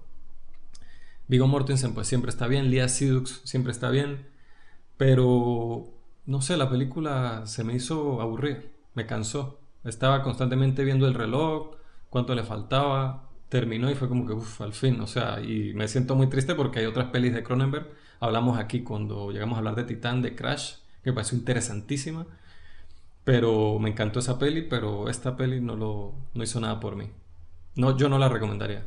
Otra película, hablando de esto, ¿no? De que muchas de las películas que me han gustado mucho este año no son películas independientes o así raras que poca gente ha visto, minimalistas, sino son grandes películas con muchas cosas, mucho dinero, de acción o de así como épicas. Y la película más exitosa del año a nivel comercial hasta ahora en el mundo ha sido la secuela de una película de finales de los 80, que es una película que precisamente no envejeció demasiado bien porque se siente como una película muy ochentera, y la gente que es fan de esa peli son más que todo por un tema nostálgico, porque la vieron en su época y porque, bueno, fue una de las películas que puso en la palestra a dos estrellas que durante la próxima década y décadas fueron de las más famosas y rentables de Hollywood, que fueron Tom Cruise y Val Kilmer en Top Gun, la versión dirigida por Tony Scott. Entonces, ahora tenemos Top Gun Maverick, que es la secuela de esa película. Yo tengo que admitir que yo nunca vi la original. Yo tampoco. Sé que es una película de la que mi madre era muy fan, quizás porque la vio bastante joven, y la figura de Tom Cruise y Val Kilmer en ese entonces era como que eran muy atractivos. Sigue manteniéndose Tom Cruise la edad que tiene y no parece humano, por muchas razones, no solo por cómo se ve, sino por las cosas que hace. Pero, ¿qué se puede decir de esa película? O sea, es la experiencia cinematográfica del año. O sea, a mí esta película me pareció más emocionante en el cine, digo, a nivel de acción, que cualquiera de las que hemos hablado. O sea, bueno, no sé si hubiese visto RR en el cine, quién sabe cómo estaría. Marico, se parte la sala. Sí, se rompe la sala, pero en el cine, las pelis que he podido ver en el cine, esta para mí ha sido la más emocionante, así desde un punto de vista visceral. No me refiero a emociones de sentimientos, sino de la acción. Y es una película que se siente muy física, que es uno de los grandes puntos a favor. Es una película que obviamente hay uso de CGI, como hay en todas las películas actuales de ese nivel, pero usted nunca lo siente, usted nunca lo ve, o nunca es consciente de que se usó, porque se usa para retoques. Todos los vuelos se ven y fueron, por lo que ya uno ha leído y escuchado en entrevistas, reales. Los actores de verdad rodaron dentro de las cabinas de estos aviones, donde ellos mismos tenían que darle reproducir a la cámara y hacer un poco de cosas, y que podían en muchos casos ver lo que se había filmado cuando ellos aterrizaban, veían y decir, repetían y volvían a subir, y así rodaron la película. Y Tampoco se imagina que usted le diga, no, hay que repetir la toma. Luego, no sé, estas escenas donde les dicen, no, ustedes van a sentir como que un elefante les está aplastando los pulmones y no sé qué. Y que realmente esas reacciones de ellos dentro de los aviones, marico, se sienten muy real. Y sí, tipo, no, no, y por ejemplo, los mismos actores decían que y que le digan, no, hay que repetir, sube otra vez, mamá huevo. O por lo sea, menos Glenn Powell, el que interpretó a Hangman, vi una entrevista donde él dijo que todas las escenas donde él sale dentro del cockpit del avión, entre las piernas tenía una bote de vómito, porque decían corte y vomitaba porque era O sea, físicamente él no, como que no la pasó bien en eso. Igual lo recuerda como una experiencia, como wow, estuve Suele volando. ser muy alucinante, weón. Pero que no lo haría otra vez, que no fue divertido de rodar. La película es dirigida por Joseph Kosinski, que él ha trabajado básicamente, ha tenido mucho éxito trabajando en películas con Tom Cruise. Él hizo esta película que se llama Oblivion, pero antes de eso hizo Tron Legacy y ahora pues Top Gun Maverick. Creo que ha hecho más cosas, pero esas son como las cosas más famosas que ha hecho.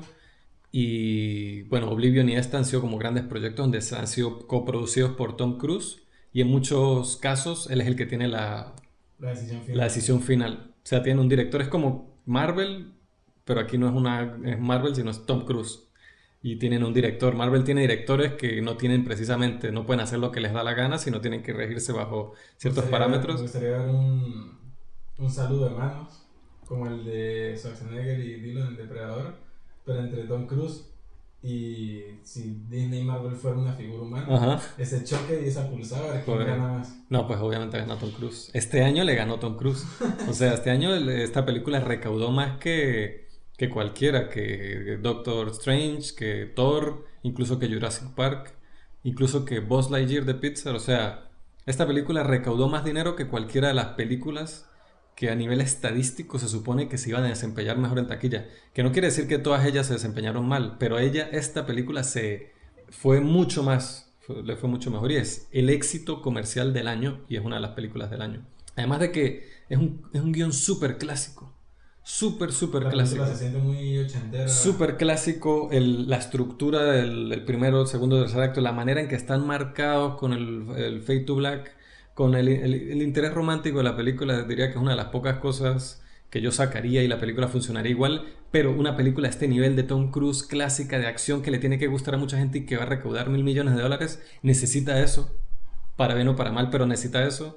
Uno se puede analizar a nivel de guión y estructura, no, que no funciona, que tal, que no hace nada, pero gracias a que eso está ahí, esta película recaudó, qué sé yo, 400 millones más o de 103, porque hace que se sienta uno más identificado, tiene como todo el check de lo que debe tener una película comercial para las masas, pero al mismo tiempo que tiene todo eso, funciona para todos los demás. Y tiene escenas de acción y de tensión increíbles, Es weón. que increíbles. La manera en que están rodadas esos momentos, el montaje, yo digo, ¿cómo coño idean esto? O sea, ¿cómo piensan en cómo cortar todo esto? O sea, ¿cómo piensan antes para rodarlo y después para montarlo de una manera tan efectiva? Obviamente Tom Cruise se los come a todos. Tenemos aquí a Miles Teller y a que bueno, en realidad son bastante carismáticos la tropa principal es bastante carismática, pero Tom Cruise es Tom Cruise, man, y no hay liga. Jennifer Connelly, no puedo creer cómo se ve esa mujer a la edad que tiene.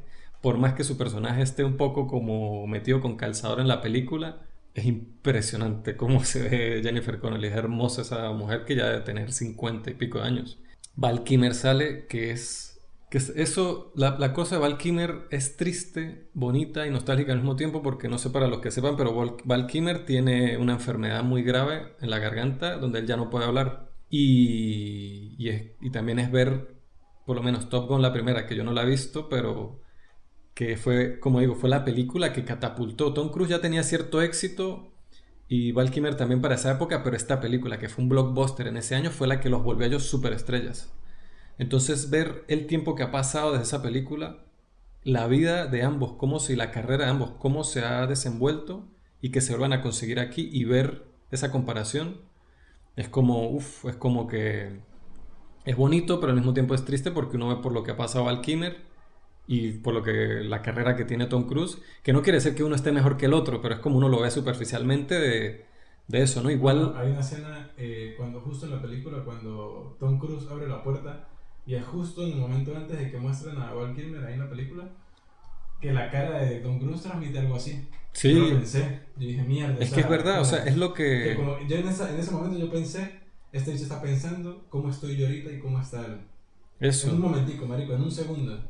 sí, y igual como digo, no necesariamente quiere decir que Tom Cruise está mejor porque lo podemos ver superficialmente porque sigue siendo una estrella cada película que sale, que es relevante, es una de las estrellas, quizás la estrella más con mejor paga de Hollywood Y Val Kilmer, pues por todo lo que ha pasado, salió ese documental Val, que no lo he visto, pero por lo que he escuchado es desgarrador la historia de él, que es muy triste, que de hecho es narrado por el hijo de él, porque él no puede hablar. Entonces todo eso también es un toque bonito, que es lo mismo que dije con RRR. A pesar de todas estas cosas convencionales, de la historia romántica metida con calzador, de que es como muy by the book, de que la misión final es tal cual la misión de Star Wars, la película tiene el corazón en el lugar correcto y es honesta, no se siente con pretensiones y está clara en lo que quiere hacer y eso que quiere hacer lo hace de una manera súper efectiva Y y tiene a Tom Cruise cayéndole la jeta a todos. tiene Tom Cruise siendo fucking Tom Cruise, que Tom Cruise es como lo que era Chuck Norris, pero él es bueno, él no es solo él no es un meme, bueno, es memeable Tom Cruise, pero no por eso. Y nada, a mí la película me pareció muy, muy buena. También otra de las mejores cosas del año. Entonces, para hacer un pequeño... De las mejores cosas del año son The Batman, para mí, Everything Everywhere All At Once, RRR, Top Gun Maverick, incluso diría que X, que bueno, estas primeras cuatro que mencioné son grandes blockbusters, muy musculosos, muy tal, no sé qué, y la otra es un slasher.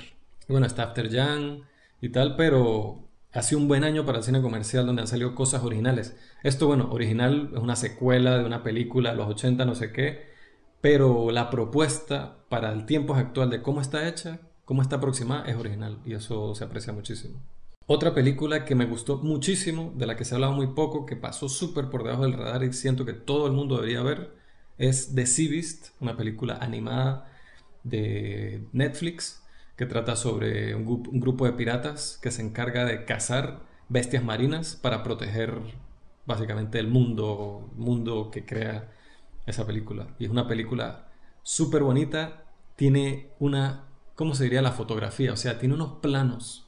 Sí, la fotografía, las pelis animadas tienen dirección de La fotografía. la dirección de fotografía de esta película es increíble. O sea, tiene unos planos que yo me los grabé. No solo el plano, la composición del plano solo, sino cómo montan, cómo llaman, se llama, ¿cómo es? Construcción por montaje, montaje por construcción. O sea, cómo vamos descubriendo una escena, no por diálogo o por lo que están haciendo los personajes, sino por cómo está montado y nos va mostrando el espacio. ¿Cómo hace eso? Es buenísimo, las escenas de acción son buenísimas, los personajes son buenísimos y la historia es súper divertida, súper interesante. Yo hubiera visto esta película cuando tenía 10 años y se hubiera convertido en mi película favorita y mi sueño hubiera sido ser pirata. O sea, está increíble, a mí me encantó, la quiero ver otra vez, nadie la ha visto, tienen que verla. The Sea Beast, Netflix. Otra película que vimos Jesús y yo también, dirigida por el director que originalmente iba a dirigir Doctor Strange, no lo hizo por diferencias creativas. Él fue el director de la primera de Doctor Strange, Scott Derrickson, que hizo ahora un proyecto más personal, muchísimo más personal, que es The Black Phone, protagonizada por Ethan Hawke. También es una película que ha gustado mucho. A mí sinceramente me dejó muy un poco como que sin más, porque a pesar de que tiene imágenes como terroríficas y una propuesta como interesante, como cruda. Por ejemplo, el villano yo nunca... Porque no es un villano como decir Mike Myers, ¿no? De Halloween, que es un slasher y es un tipo que simplemente está loco y va a matar un poco de gente, ¿no? Y es como una cosa... Este tipo se supone que tenía un motivo, una agenda, una personalidad, pero yo nunca sentí la motivación. No es que digo que nos tienen que dar una super backstory de eso, de él, y no sé, me parecía que estéticamente el villano estaba bien, pero cuando pensaba un poquito en ese villano se me caía. Me pareció muy artificioso todo el rollo del teléfono y como que muy puesto, así como sentía como piezas de algo que estaba armado. ¿Cómo decirlo? Es como que las piezas individuales de la película me parecían interesantes, pero la suma de todas ellas no, se me hacía como artificial, Es ¿no? que, bueno, yo no he leído ningún relato de Joe Hill, solo que empecé a leer Lock and Key, el cómic, pero yo Bueno, no lo seguí leyendo, Joe es pero basado en una historia de Joe Hill, que es el hijo de Stephen King, aunque ya tiene fama más allá de ser el hijo de Stephen King, ha creado su propia red de fans y su propio culto porque ha hecho cosas muy exitosas, ¿no? A nivel literario. Pero, o sea, basándome en eso, porque yo sí he leído bastantes libros de Stephen King, y sucede mucho eso, porque al final es como parte de ese estilo, ¿no? De que hay cosas que tienen que ser de alguna manera como circularmente, que quede redondita la cosa, que no siempre. y estoy hablando de Stephen King, como dije antes, no el libro de Joe Hill, pero yo al menos particularmente estoy muy acostumbrado a eso. Pero a mí lo que sí me hizo falta en esta película, porque lo que usted dice, tiene imágenes muy terroríficas o que juegan mucho con generar eso en el espectador, que me parece que están muy bien logradas. Y en sí tiene una atmósfera del misterio, los secuestros, los niños, tal, que eso va muy de la época. O sea, toda esa ambientación, marico, va de la mano de lo que yo conozco de cómo es el universo de Stephen Y King. que ayuda mucho al guión. Si no fuese en Exacto, esa época, esa historia no se puede contar. exactamente. Pero a mí lo que me hizo falta es que, así como tuvo las bolas de querer generarme estas sensaciones, este tema de mezclar el misterio de secuestros y tal, y que hay un asesino en serie con algo paranormal, a mí esa conexión me gusta mucho, todo lo del teléfono y lo que influenciaba Sí. eso al protagonista me gustó bastante, pero yo siento que al final la película, todo ese tercer acto tenía que cerrar de una forma más dura, como más cruda, no traicionar un poco lo que venía haciendo antes, que intentaba mostrar esta crudeza, pero siento que a pesar de que en las dos primeras partes también hizo falta un poco más de eso, siento que ese final fue muy suavecito para lo que nos había al menos mostrado antes. Y sobre todo lo que usted comenta del villano. Marico, puede haber sido Ethan Hawke o puede haber sido cualquier otro, porque al final es que no hay un desarrollo de villano. No, no. Yo en eso no estoy de acuerdo. Tampoco hay una caracterización lo suficientemente resaltante como para que no No. pudiese haber sido cualquier otro. Aparte No. que Yo creo que... al final bueno, prácticamente toda la película está cubierto con una máscara. no, Entonces, pero no, yo no estoy de acuerdo. Yo creo que Ethan Hawke la partió con ese papel. Lo que eso es Ethan lo que Hawke... me hizo falta, no por Ethan Hawke, me hizo falta de ese personaje, más desarrollo, más cosas. No, Aparte de a mí que, lo que me hizo falta fue saber plan o intenciones. Porque sabemos que este tipo hacía esto con la vida que tenía, pero nunca supimos más que eso, que no necesariamente necesitamos a saberlo. mí no me importa saberlo, a mí lo que me importa es que este bicho se muestre más, o sea, un desarrollo más psicológico, más que de su entorno, qué hace o el por qué. ¿Sí me explico? O sea, yo quiero entender más. Por eso, pero entonces yo no diría que Ethan Hawke, o sea, yo siento que la gente ha escuchado mucho esa crítica de que no, que la máscara, que por qué desperdicio Ethan Hawke. Y yo es como que yo digo que fue un desperdicio Cal Urban en Dredd porque nunca se quita la máscara. Yo creo que eso habla del talento que tiene en físico, de que no toda la actuación no tiene que ver con la expresión que hace con su rostro, sino tiene que ver con todo su cuerpo, con la mirada, con la manera en que habla. Claro, Y pero lo que creo digo que es que Ethan Hawke, este personaje hay cosas a nivel físico que no me parecen resaltantes. ¿Qué hace él físicamente? a mí me parece que la manera en que ese personaje se mueve, cómo se sienta, cómo habla, me parecen resaltantes. Yo siento Yo que, diría eso si le hubiesen dado más tiempo en pantalla. yo no sé, bueno, no sé. Yo lo que pienso es que ese personaje puede haber sido mejor aprovechado. Pero lo que vi de él, de hecho, lo que me frustra es eso, de que no se aprovechó mejor en una historia, mejor para mi punto de vista, y eso como con más matices. Pero dicen Y, que a y ese final les faltó sufrimiento. Y Bueno. también a mí me parece que le faltó sufrimiento al niño, porque sí, a todos estos otros niños le pasaban estas cosas horribles que me parecía interesante, cómo aludían a ello y hacía que uno se sintiera como mucho temor hacia lo que le podía pasar a él, pero a él nunca le pasaba nada. O sea, el tipo este en realidad nunca le hizo nada, siempre no fue como solo esa expectativa. Entonces, si él hubiese sufrido un poco, hubiésemos visto un poco lo que le espera y cómo eso puede empeorar, hubiese sido más fuerte. Claro, es más difícil, menos accesible, menos comerciable, más polémico ver ese sufrimiento del niño, a pesar de que la película sí se atrevió a mostrarnos como el padre a la niña le cayó a correr así horrible. Pero hubiese sido una película menos olvidable. Sí, de Sí, esa manera. no, Aparte de pero que es yo siento olvidable que, para nosotros, pero esta película es uno de los grandes éxitos del cine de horror de este año. pero yo siento que, a ver, yo me imaginé un final que a mí particularmente me gustara más, que no lo voy a decir acá para las personas que no lo hayan visto, pero yo hubiese sentido que eso hubiese sido un golpe muy duro de una manera más incluso memorable para la película. Sin embargo, a mí el final de la peli no me molestó, o sea, a cómo llegó al final, conectando el encuentro, la historia de la hermana con el hermano y cómo eso llega al final, a mí no me molestó, pero a mí también que es una otra cosa con la que estoy súper en desacuerdo con todas las críticas que he escuchado, es que a mí no me gustaron los niños, o sea, no me gustaron nunca me creí a los niños, las interacciones que ellos tenían, los diálogos y todo esto. Y todo lo que escucho por ahí es alabando a las actuaciones, a los personajes de los niños. Yo creo que me ha pasado a mí con otras películas, donde yo invito a amigos a que las vean, o las veo con otras personas, o yo las veo y se las recomiendo. de que es cuestión de estar en la sintonía. Uno entra en la sintonía de la película y uno todas las fallas o mentiras o todas las cosas que le quiere decir la película, uno se las cree y se las come. Es como RRR, ¿no? Otra vez volviendo a esa película. Usted, si entra en la sintonía de RRR, usted la va a amar. Si usted no entra, todas estas cosas le van a parecer ridículas, exageradas, que los efectos especiales no están bien, que no sé qué. Pero usted tiene que lograr entrar en la sintonía de esa película. Entonces yo creo que con Black Phone, que es una película a la que le podría dar la oportunidad de verla otro día, en otra ocasión, pero yo nunca entré en la sintonía. Yo desde el principio yo nunca estuve conectado con ella. Entonces me parecía muy artificioso todo lo que estaba pasando. Parece curioso que esa película me, como que me remite un poco de nostalgia, pero no la película en sí, sino como, o sea, me recuerda un poco la época en la que estaba en el colegio, en la universidad, leía estos libros de Stephen King, como esa época Es que se en la que no nota. tenía preocupaciones y como que me centrara en la historia y me imaginaba todo esto, y esto es una fiel representación de cómo yo imaginaba un poco esas historias, y Es que me gusta esa sensación. se nota la influencia obvia que tiene Joe Hill por su padre, por el tipo de historias que hace, la época, los niños, todo eso. Quiero leer cosas de él. Bueno, eso es Black Phone. Sentimientos mixtos con respecto a ella, pero creo que es recomendable. Sí, sí, sí. Otra película que yo vi que me encantó, que me hubiese encantado verla sin saber nada, sin saber de qué trataba, de qué iba y sorprenderme. Oh, wow, esto es una película sobre esta franquicia. Se llama Prey, dirigida por Dan Trachtenberg, que él fue el que dirigió 10 Cloverfield Lane.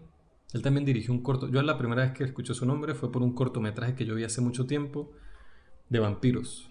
Pero bueno, no me voy a poner a describir el corto aquí, pero es un corto bastante bueno. Después él sacó esta película, él iba a dirigir Whiplash, que para... No, Whiplash no, Sí, Whiplash. Pero pues en la cosa, el rollo como funciona en Hollywood de hacer pitch y dosieres y tal, y exposiciones y del proyecto no sé qué. También Chazelle, que era el guionista original de esa historia, fue el que terminó, porque él no la iba a dirigir, él solo iba a escribir el guión y al final decidió dirigirla. Y bueno, Dan Trachtenberg quedó atrás y Dan Trachtenberg dirigió 10 Cloverfield Lane, que a mí me gusta mucho esa película, pero bueno, es la secuela también de una franquicia. Después él dirigió, si no me equivoco, fue el primer episodio de The Boys.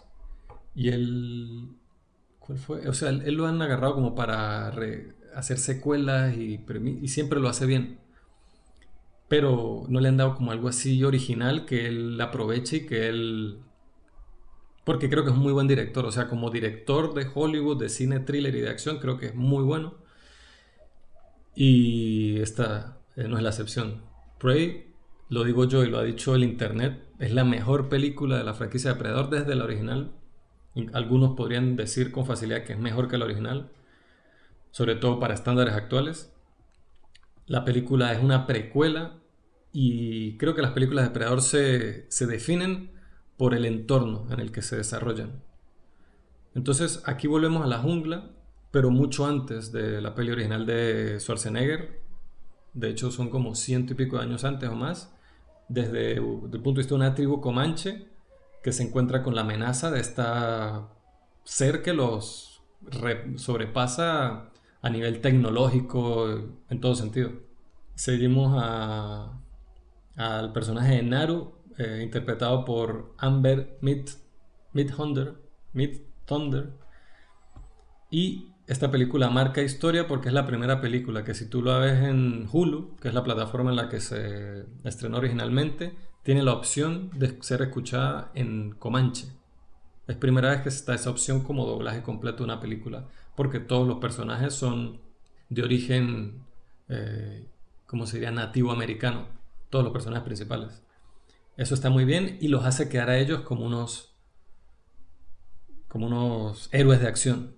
Incluso a pesar de que unos sufren destinos bastante poco deseables, la manera en que, ya sea que pelean, que mueren, que lo que sea, es súper cool. O sea, los deja puestos como, qué sé yo, como 300 dejó a los espartanos, como Gladiador dejó a los gladiadores. Aquí los comanches quedan como unos varas, o sea, como unos tipos rudos con los que uno no se quiere meter y que, a pesar de que se enfrenten con una criatura de otra galaxia con más tecnología que ellos le pueden dar pelea. La acción, la manera en que está la acción, dirigida, la tensión, una película que es muy del silencio y de la tensión de ese silencio, Increíble, a mí me gustó muchísimo. Prey, se la recomiendo a cualquiera que le interese el cine de acción y a cualquiera que sea fan de las películas de Depredador. Esta es sin duda una de las mejores.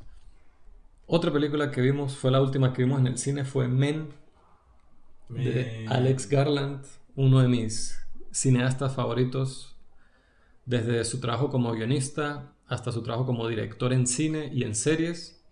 Alex Garland para mí es Dios, lo amo, me encanta.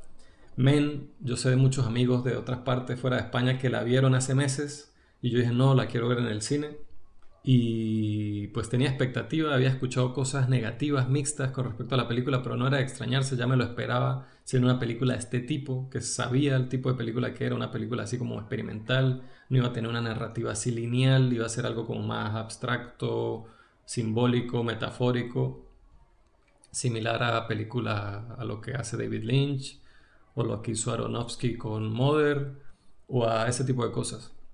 La propuesta audiovisual de Men indudablemente es impresionante. O sea, todo el rollo visual de la película, Sonoro, weón. cómo nos hace ver como una fantasía, cómo el color de la película amplifica los verdes, pero que los vuelve así unos verdes que se van al casi azul y así son como súper brillantes. Entonces cada vez que el personaje de Jesse Buckley, amo a Jesse Buckley, que es increíble, va al bosque, porque Alex Garland siempre hace eso, ¿no? Siempre tiene estas historias de ciencia ficción, thrillers, en este caso horror se podría decir, pero siempre también hay mucha naturaleza, hay mucho verde. En Ex Machina está en esta casa, pero tienen unos jardines Está internos, rodeada con hectáreas y hectáreas de hectáreas bosque. de bosque, que Annihilation Es es literal todo entrar eso. a una jungla. El mundo de Debs, la serie también está rodeado como, está como en medio de un bosque, está fácil, ¿cómo se dice? Estas instalaciones.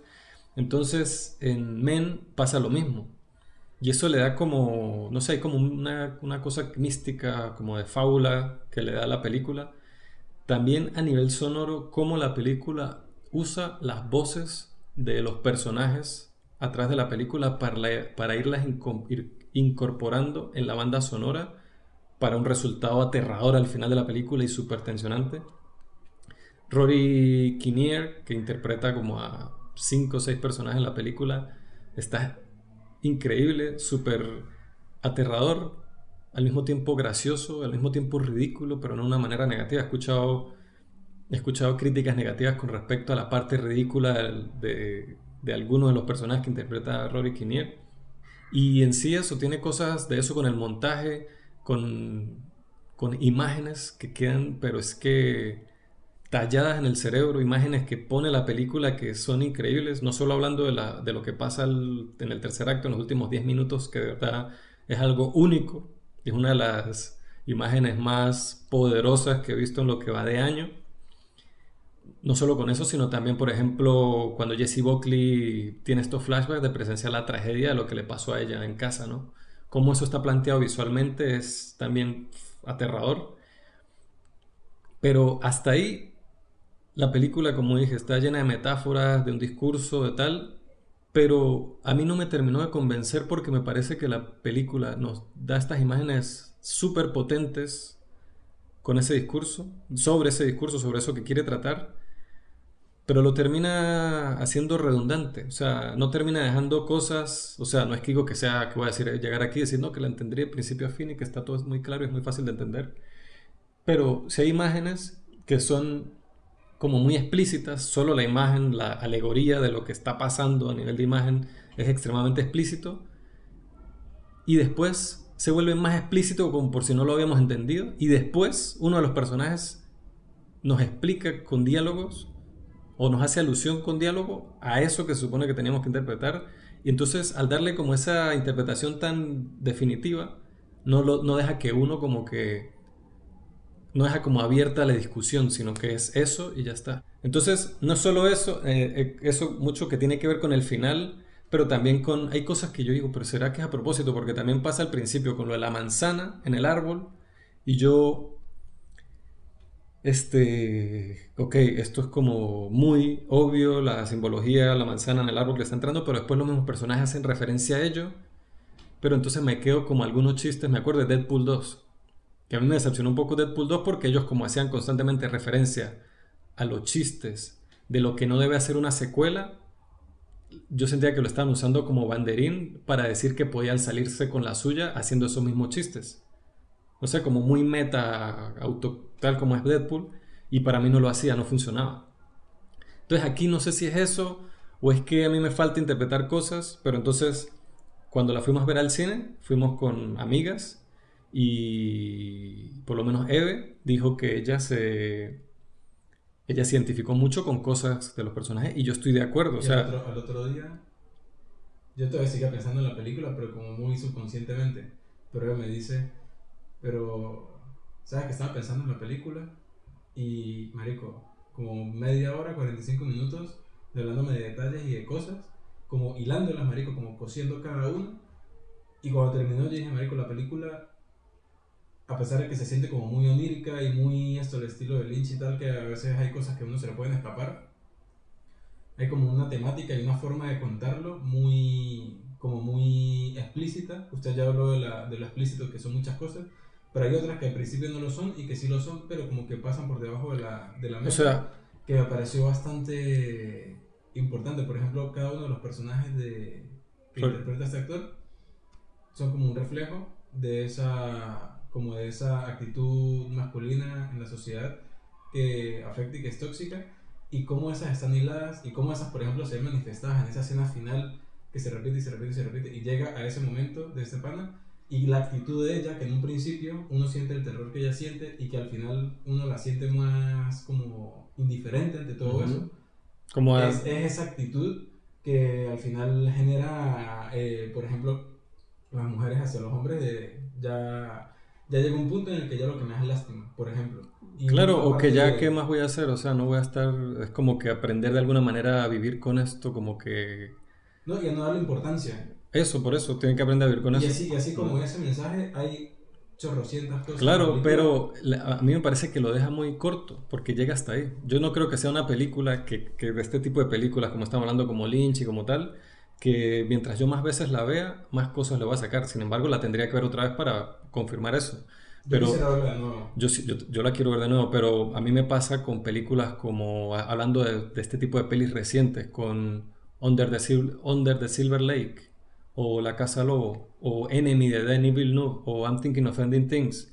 Y siento que son películas también muy abstractas, muy simbólicas, metafóricas, muy alegóricas, que uno le puede estar descubriendo cosas todo el tiempo. Entonces, aquí yo creo que los temas, las intenciones que tenía eran muy interesantes, pero que se queda siendo contradictoriamente termina siendo un poco superficial y termina faltándome como se siente desaprovechado porque la Pero yo no cosa lo siento así. la cosa de que el personaje de Rory Kinnear, el actor de Rory Kinnear interprete a todos los personajes y que todos los hombres sean él y dices, ¿qué significará esto? Bueno, ya ve a todos los hombres como tal y eso está bien, pero imagínese que sea un pueblo donde no sean solo hombres, no esté solo ella, y haya contraste entre ese discurso, entre interacción con otros personajes, que no sean, póngale que todos los hombres sean como él, pero póngale que también haya un personaje femenino y hayan contrastes entre ese trato que hay con ella.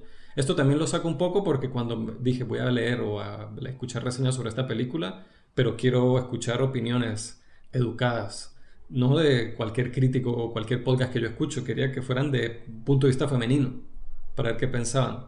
Entonces he escuchado versiones que les gusta mucho, versiones que no les gusta nada, versiones que están como en el medio, y ya, con unas cosas estoy más de acuerdo que otras, pero me ha hecho pensar mucho en lo mucho más que se puede haber aprovechado este concepto. Entonces también yo dije, es que se nota como algo, como un bosquejo de una idea más general que tenía Alex Garland, pero veo que la película al parecer él tenía con ganas de desarrollarla desde hace 10 años. Entonces yo como que...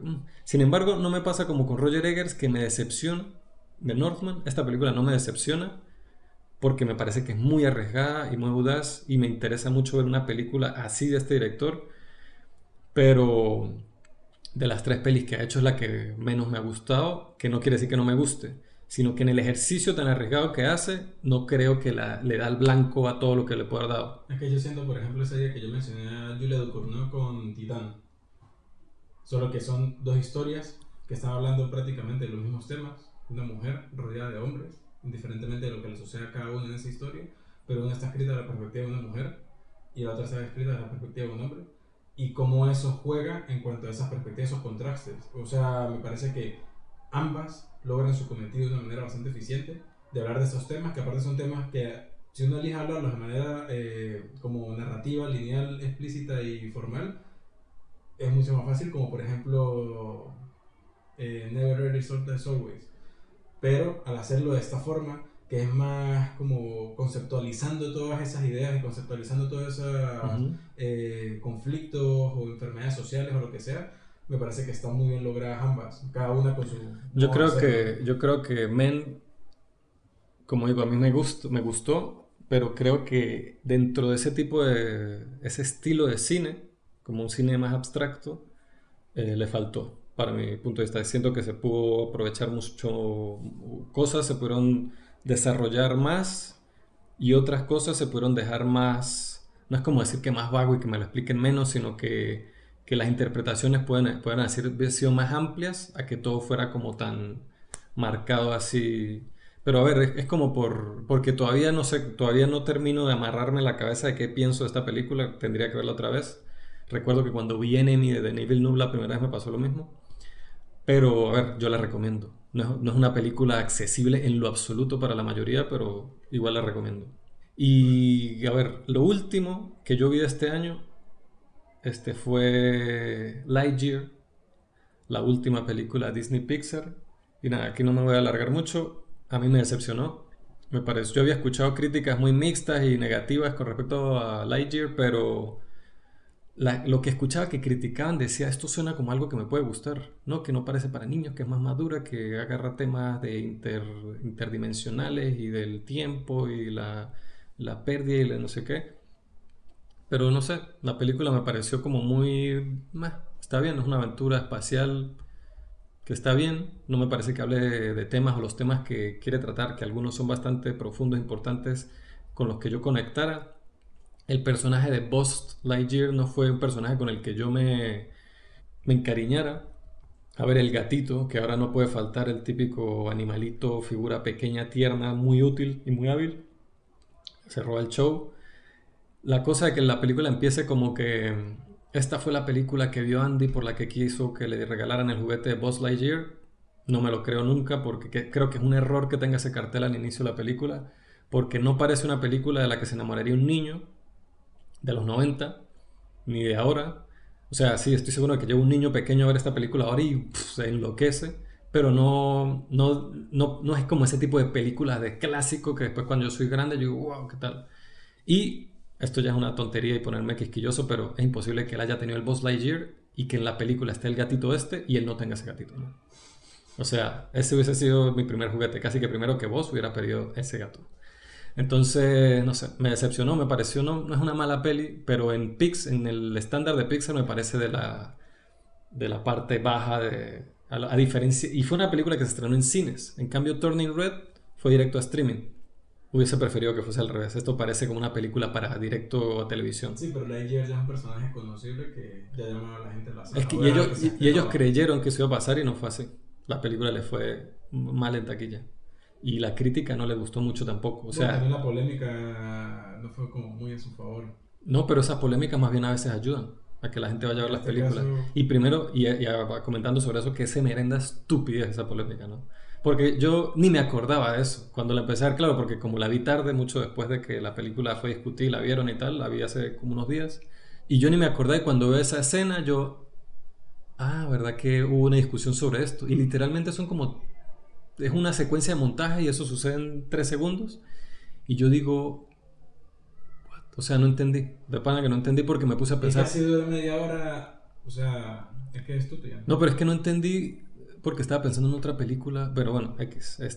Buzz Lightyear en general no tiene nada que ver con eso, pero me pareció como que está bien. Pero no es una película que quisiera que tiene la magia que tienen otras pelis de Disney Pixar. Y bueno, eso nos lleva al final de este primer episodio de la segunda temporada del podcast. El breve resumen de lo que va el 2022. Breve resumen que como siempre nos costó resumir, pero nada, es un gusto estar de vuelta, volver a hablar de todas estas películas.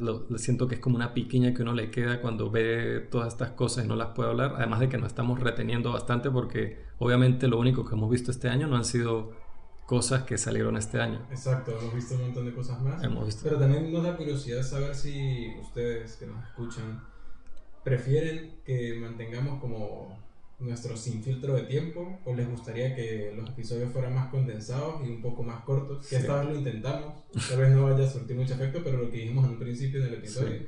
es con la práctica que nosotros vamos agarrando más sincronía y más ritmo y al final podemos ser más concisos. Y sin embargo, hacíamos episodios largos porque queríamos hablar de un montón de cosas, pero también queremos saber su opinión. Si ustedes prefieren tener un episodio largo y lo van escuchando a lo largo de la semana o prefieren uno corto que lo escuchan en un momentico y ya está. Entonces nos interesaría saber eso. Y además de eso, pues ya que estamos hablando de las películas del 2022, me gustaría saber cuáles son sus películas favoritas o su película favorita del 2022 hasta ahora. ¿Qué piensan de la nueva imagen y el nuevo nombre del podcast? Si lo odian, si lo aman, si no les gusta, si les gusta más el de antes. Solo por saber. Y nada, un gusto estar de vuelta. Y nos vemos la próxima semana. Así es.